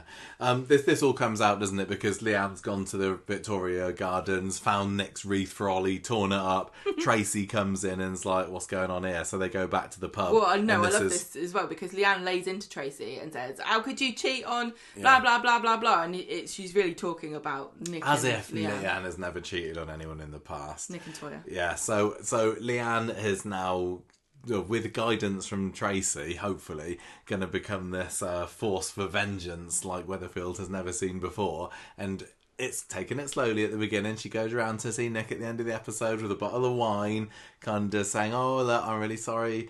I had to go at you. Did you know? No, she didn't have a go at him earlier. She's just like, I'm really struggling at the moment. Can I move back in again just for a little bit? And Nick's like, oh, and he has to go along with it. She says, "Oh, like, Nick, you're the best. Help me, Obi-Wan. You're my only hope." So she's now moving into the Victoria Court flat again. I can't even begin to imagine what form her revenge is going to take, but I'm sure it's going to be incredibly satisfying and catty. And using his toothbrush to clean the toilet, which you shouldn't do, because do you think that's like chemical warfare. Before, when she found out about Toyah and Nick together, she did try for a little bit to. Oh yeah, she did the evil stay with smirk. No. I'm saying she tried to still stick with Toyah to say, well, it's my man that's done the dirty. I know you did as well, but I need you, and you're my sister. You'll always be my sister. Yeah, is she going to stick with this again, or has Toyah done too much? Burn the bridges now. Oh, I'm so excited. I'm very excited about this next week. Well, Tracy's like, I don't know how it's going to play out at the Rowan's trial either. I'm really surprised that Leanne has not said to Tracy, keep your mouth shut. I've got something in mind. She's not... Yeah, that scene at the end in the rain. Tracy comes up to her and says, you're not moving in with him. What are you doing? He cheated on you. He's having sex with your sister. And she's like, I'm nobody's fool. But like, she should have been like, don't worry. I'm going to make some drama. I kind of preferred the idea of thinking that Tracy and Leanne were putting their heads together in the booth. That will and then happen. Tracy's like, well, what you need to do is... Yeah, that would have been great, but... She's not doing... I mean, I would do that just for the drama. I would... If somebody came to me and said, I need some ideas for revenge, I'd be like, right, let's get a whiteboard out. They just make a fantastic double act, and I hope that Leanne does enlist Tracy in this humiliating takedown, which is surely going to come out around Christmas time. She's got to tell her... I'm sure she can keep it going until then. Keep your mouth shut, because she could blow her cover here. Yeah, totally. I think Tracy's smart enough to know. But Tracy's the kind of person who would find that hilarious. Right. Let's move on from this story. Lauren, Frankie, all that kind of jazz. See, now, okay. We're back to a story that I'm feeling a little less bothered about. I know, this is the sad bit. Frankie, my dear, I don't give a damn. Everybody's doing great in this story, but I don't care about it as much as I care about... I kind of got a bit confused about... Has it been decided yet whether Frankie can stay with Lauren or not? Yes, it has. And she can? He can, yes. He can. Because on Friday, so I watched this morning, Wednesday they decided. Well, there was the scene midweek where Frankie is kind of symbolically handed over to Lauren. Yes, that was then Wednesday. It was still on the cards that maybe Frankie would have to stay with Max. Yes, because she's going to go to prison. Oh, so is this mother and baby thing just... Let me explain it. Okay, I might need it. So this morning, I had to go to the allotment, and so I decided to watch Coronation Street before I went, and I got so far through Wednesday's episode, but I didn't get to finish it, and I was like, oh, Lauren's found out whether she can stay with the baby or not. And I was like, okay, I'll just keep watching it till I find out whether she's going to stay with Frankie or not. And then they never told me. I had to go to the allotment, like, wondering what's going to happen. So I know you're really invested in So the this. mother and baby unit is a part of the hospital prison where you can stay with your baby until they are 18 months old. Yes, I got that. And so the idea is that at the moment she has not been found guilty. She's on remand. Mm-hmm. So she's in prison, but she hasn't been convicted of a crime. And the chances, you know, who knows which way it's going to go.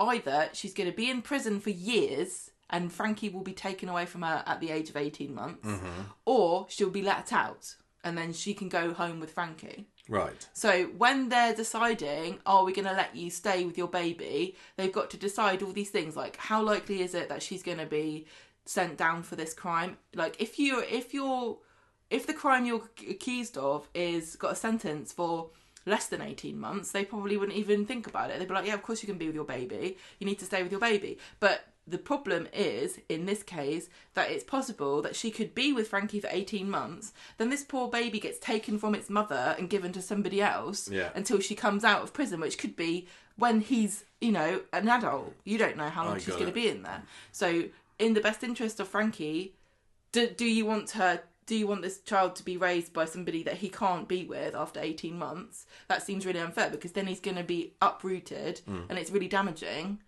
to the child's development. So should he then be with a friend or family who is going to be a constant in their life, even if it's not the mother? I see. Thanks for that. I looked it up earlier. I thought you were just really clever. Well, I found a website about it. Right, what's gone on here? Do you want to rush down the goings on in Lauren? What's she got to cry about this week? There was a weird scene on Monday where this guard we've never seen before is like, don't worry, Lauren, it will be all right. Who are you?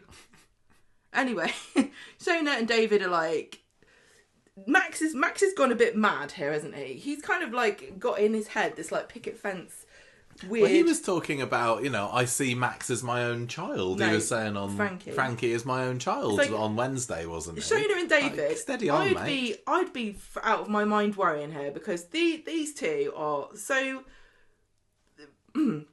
These two kids have been together for like 5 minutes. And now he's talking about raising this child and living with you. Like, you haven't even been with her long enough to buy her a Valentine's Day card, let alone raise her child in my house. And I don't even know if you're going to be living here. Yeah. You must be bonkers. Max is just living in La La Land. He's buying baby clothes. And Shona and David are very worried about this. And Max is like, look, I'll do it with or without you. I said I'd help her and I will. Yeah, David, I think, is very right to be what are you concerned doing? that he's just marching on this without actually thinking about what the consequences could be. With it is that there's no one else. I don't think I could say, I'm sorry, I'm not looking after your baby, if the alternative was the foster system and care homes, because they're the best one in the world. They are very tough, bad places. For a lot of people. Some people have alright experiences, but I wouldn't be able to put somebody through that, I don't think. But that's not what they're thinking. That's not what Max is thinking. He's just like, oh, she's really pretty. Yeah. So Max chats with Dee Dee in Victoria Gardens about the plans for the Platts to look after Frankie. Because at the moment, they don't know if Lauren's going to keep him in the mother and baby unit or if he's going to come out. But at the end of the day, in 18 months, if she's still in prison, they're going to have to take him anyway. So they're talking about that, and he's like, do you think that they would let us do that? Would they consider it? And Dee Dee's like, I don't know. We'll have to wait till after the meeting. Well, I'm not going. And he's like, oh, I can't believe you're not going. You're horrible. It makes her feel really guilty. Oh yeah, that's just a little bit of drama before she eventually turns up. So when they have this meeting, Lauren's really struggling to make a good account for herself, and she starts off quite well, making the case that the first 18 months is very important for the baby's development. You can't take it away. And then when the woman's like, look, we've got to think about all the options, Lauren starts to get agitated and starts, I'm his mum, it's me, I should be able to look after him. And I know some people have criticised her for being very emotional in situations where it gets her in trouble. But I know people like this, and this is what they're like. So I find this very realistic. Oh yeah. So Dee Dee comes in and she's like, sorry I'm late, and then she gives all this spiel like this kind of annoyed me. She's like, I think it would be scandalous to separate this mother from her baby. How dare you? It's like, yeah, we know. This is what we're here to decide. Do you think you're the first person to come in here and mention the fact that we're separating a baby from our child? That's the whole point of what we're doing here. Yes, that's what we're deciding at the moment. Keep up, Dee Dee. Well, it seems to do the trick. Well, she it? says, Lauren acted out of bravery and struck Mr. Deering in defence of another. And they're like, oh, that's interesting. What happened then? Yeah, but what about the body bag? Yeah. We were watching it. If the rock wasn't his head.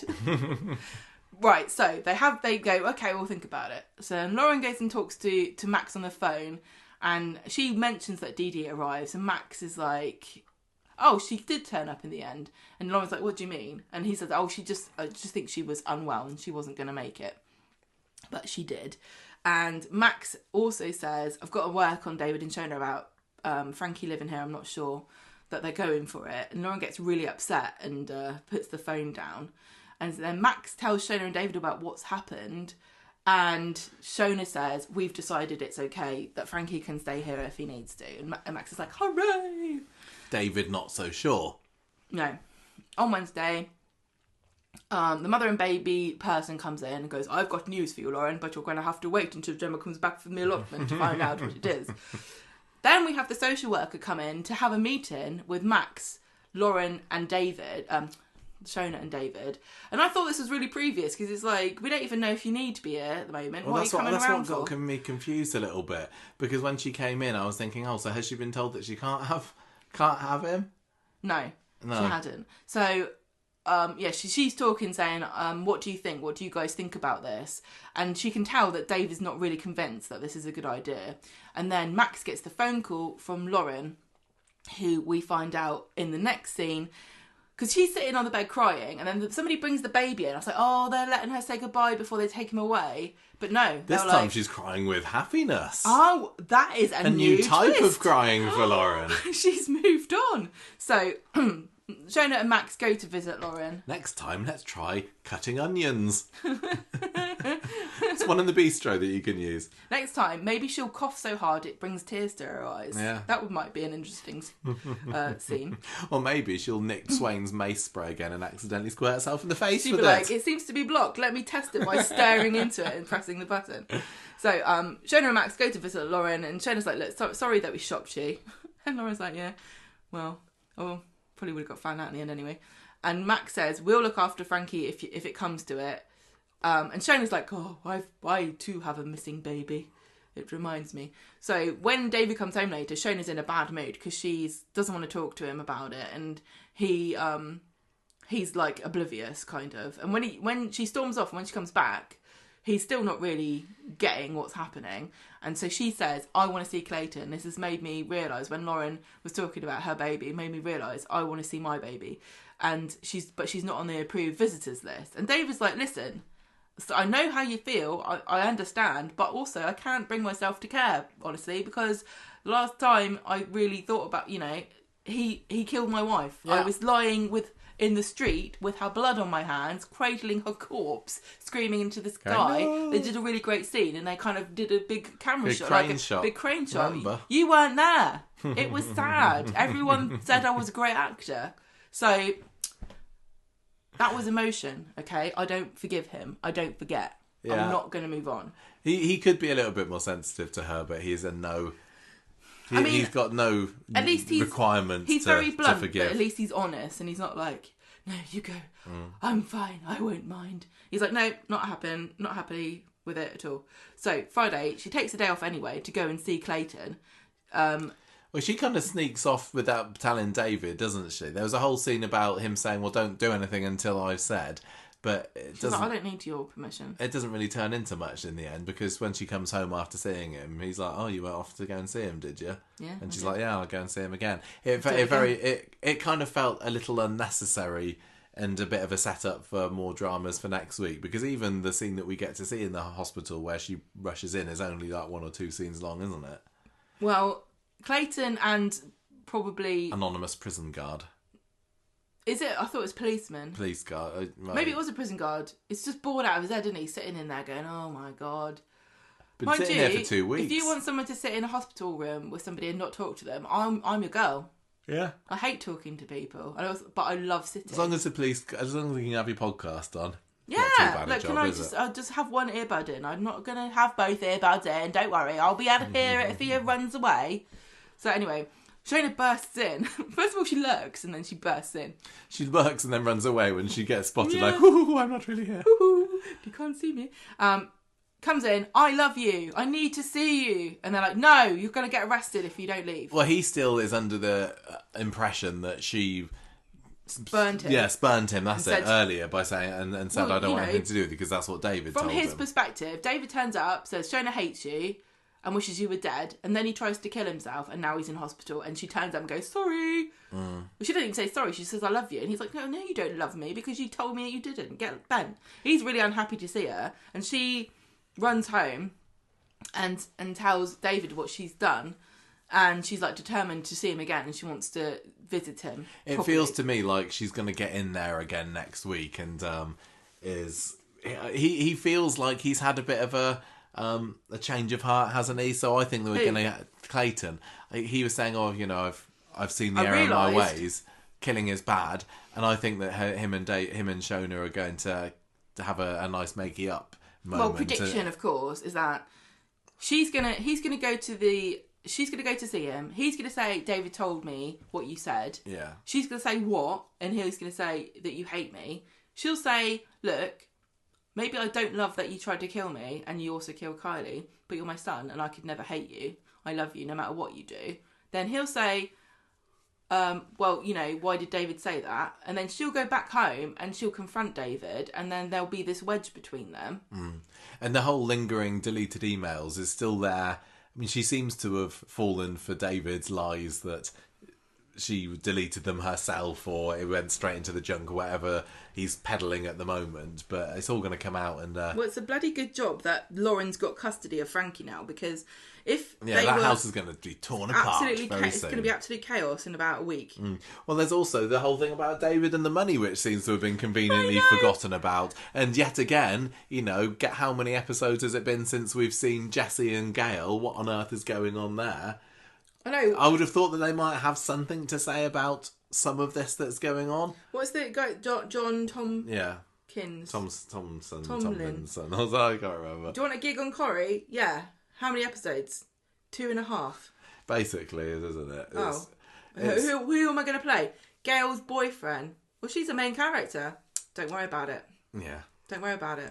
Utterly bizarre. So I'm still somewhat enjoying this. So who knows about only Jesse and David know about the money. David and Jesse know about the money, and that's it. So he's probably going to spill to Gail next time they deign to put them on scene together. The sad bit about this is that if he put that in a stocks and shares ISA, he could be earning up to 5%. I know. Annually on that. Right. How much did he get? Who? David. Thousands. I don't remember. Thousands. Enough to put down a deposit on the house, so he thought. It's only, it'd be about, it depends on how much, maybe £100 a month he's missing out on interest there. He could put it into premium bonds and get 50 grand like Ken. Yeah. So summing up what's been going on with Chesney this week, as we kind of mentioned it enough early, Gemma's bogged off to Portsmouth just for a bit of R&R for whatever reasons. Quite nice, actually. And Chesney, Kel Surprise, is struggling bringing up 5 kids on his own without enough money coming in, even though he's got 2 jobs, but they're not enough to pay all the bills. And for some reason, he takes leave of his senses on Monday's episode and parks his car in front of a van who had the audacity to go into a space before him. And then, unsurprisingly, when this guy wants to get out again, he nudges against Chesney's car. Honestly, Chesney is lucky that he didn't have him towed. Because there's always signs in these places you can get towed. If a security guard or somebody saw him blatantly blocking somebody in the ITV Coronation Street set studios car park, You could have been towed. Yeah. And that would have cost you a few £100. Bizarre decision making. This really from Chesney annoyed there. me. This was just stupidity. Yeah, absolutely. He's got no one to blame but himself. And then Wednesday's episode was about him nearly getting hit by said van again, or at least a similar looking van, and he now thinks that a van driver is out for revenge on him, which is...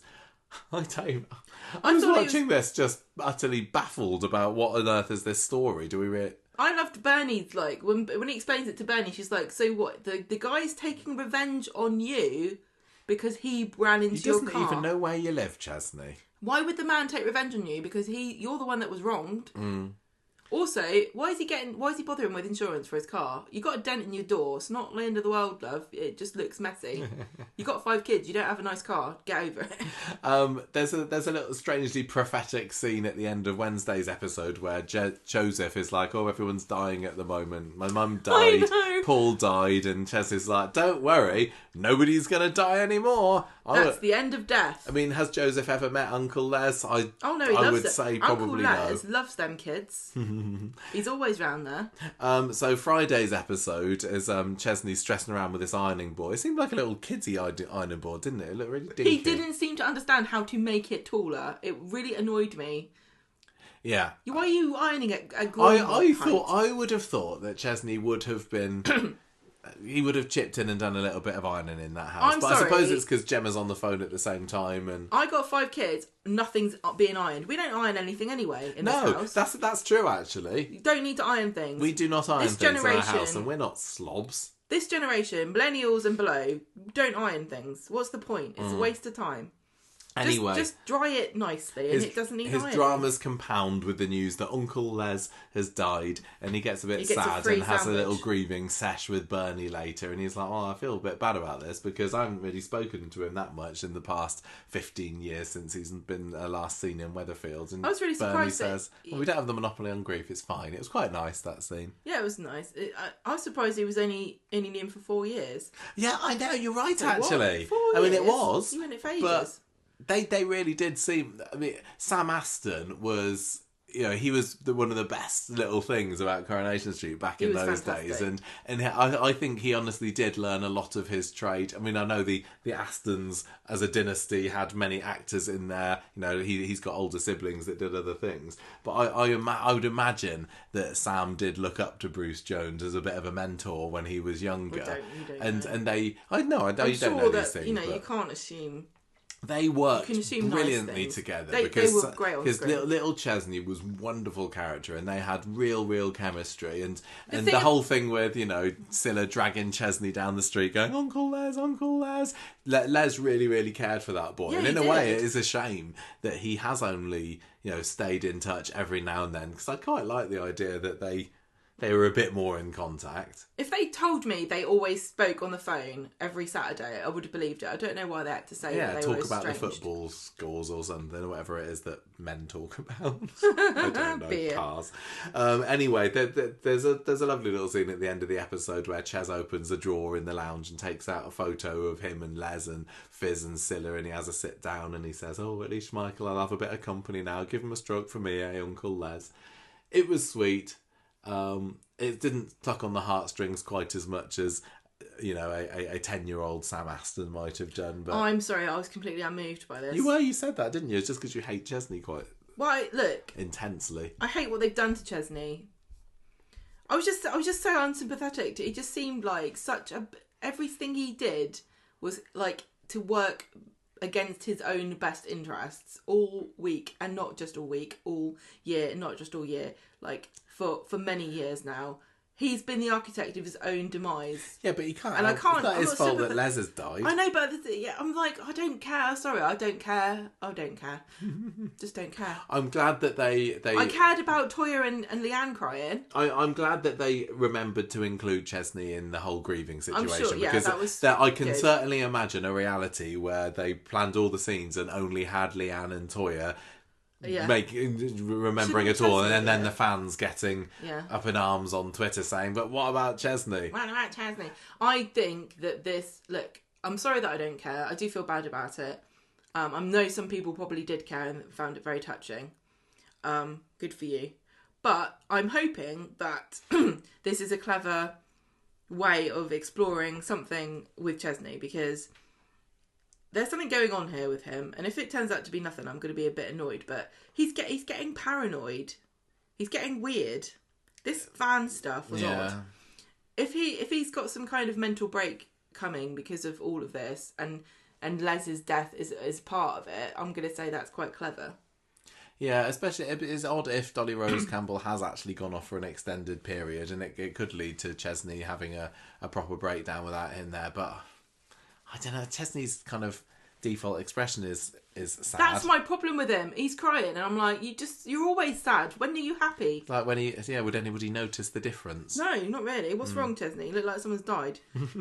That was last week. Ches miserables, eh? So this week's Corrie, I didn't really go a whole lot on. I thought it was okay. I thought it was pretty bog standard throughout the whole of the week. I'm invested somewhat in Carla and Lisa, but it's not my A story. They're not my characters that I was mostly invested in. I thought that the Toyah and Nick and Leanne stuff was quite juicy, but I'm more interested in what's to come rather than what happened this week. Lauren, whatever, Chesney in the van. I'm going to give it 3 dreams where you walk out the house with no clothes on out of 5. It was fine. And I'm going to say my character of the week was Leanne. Oh, I think my character of the week is Leanne as well. Oh, there we go. I cannot wait. I really hope this is what you scoring it. Be explosive. Did you like it a bit more? I think partly, it's one of these cases of I was watching this on my little phone stream at 11 o'clock at night, and I'm a little bit tired after a hard day's zip lining around. Yeah. And, what did your children learn this week? Some of them. It's always nice that some of them conquer their fear of heights. Well, that's nice. Yeah. And did they learn the power of friendship? Yeah. Okay, that's brilliant. They did a bit of collaboration and teamwork and stuff. That's nice. I'm going to give this, because I quite enjoyed this. I thought the Swiler stuff was great. I really, really loved the Toyah, Nick and Leanne stuff. I thought it was good. I said on the Wednesday's episode, I was like, come on, I want to know what happened to Lauren, and that's not very often that Corrie does that in an episode where it keeps you waiting for something. It's usually like things just happen. You're not really tense, like ooh. It's like teased. It's like with Rowan's trial, which is probably going to be Monday now. What's going to happen? I don't know. Do I care? Not really. It feels like they've left it too long. No one cares now. If they'd have, it's just going to be as comeuppance. What will happen to Amy's money?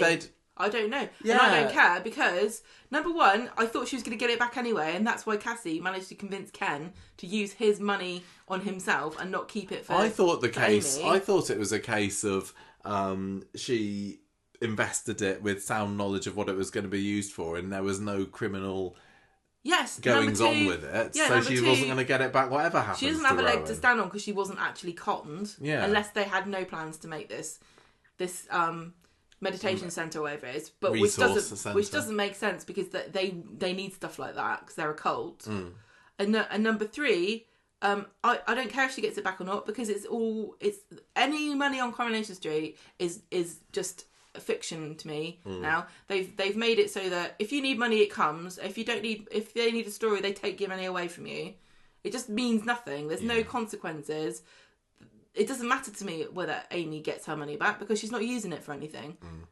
What's she using it for? Nothing. She's training. She's at university at the moment. She's not using it for that. What's she using it for? No, I think it's going to be a bit of a disappointment. It's too much time has passed, but with all the other goings on with Nick and Leanne and Toyah, hopefully it'll still be quite fun.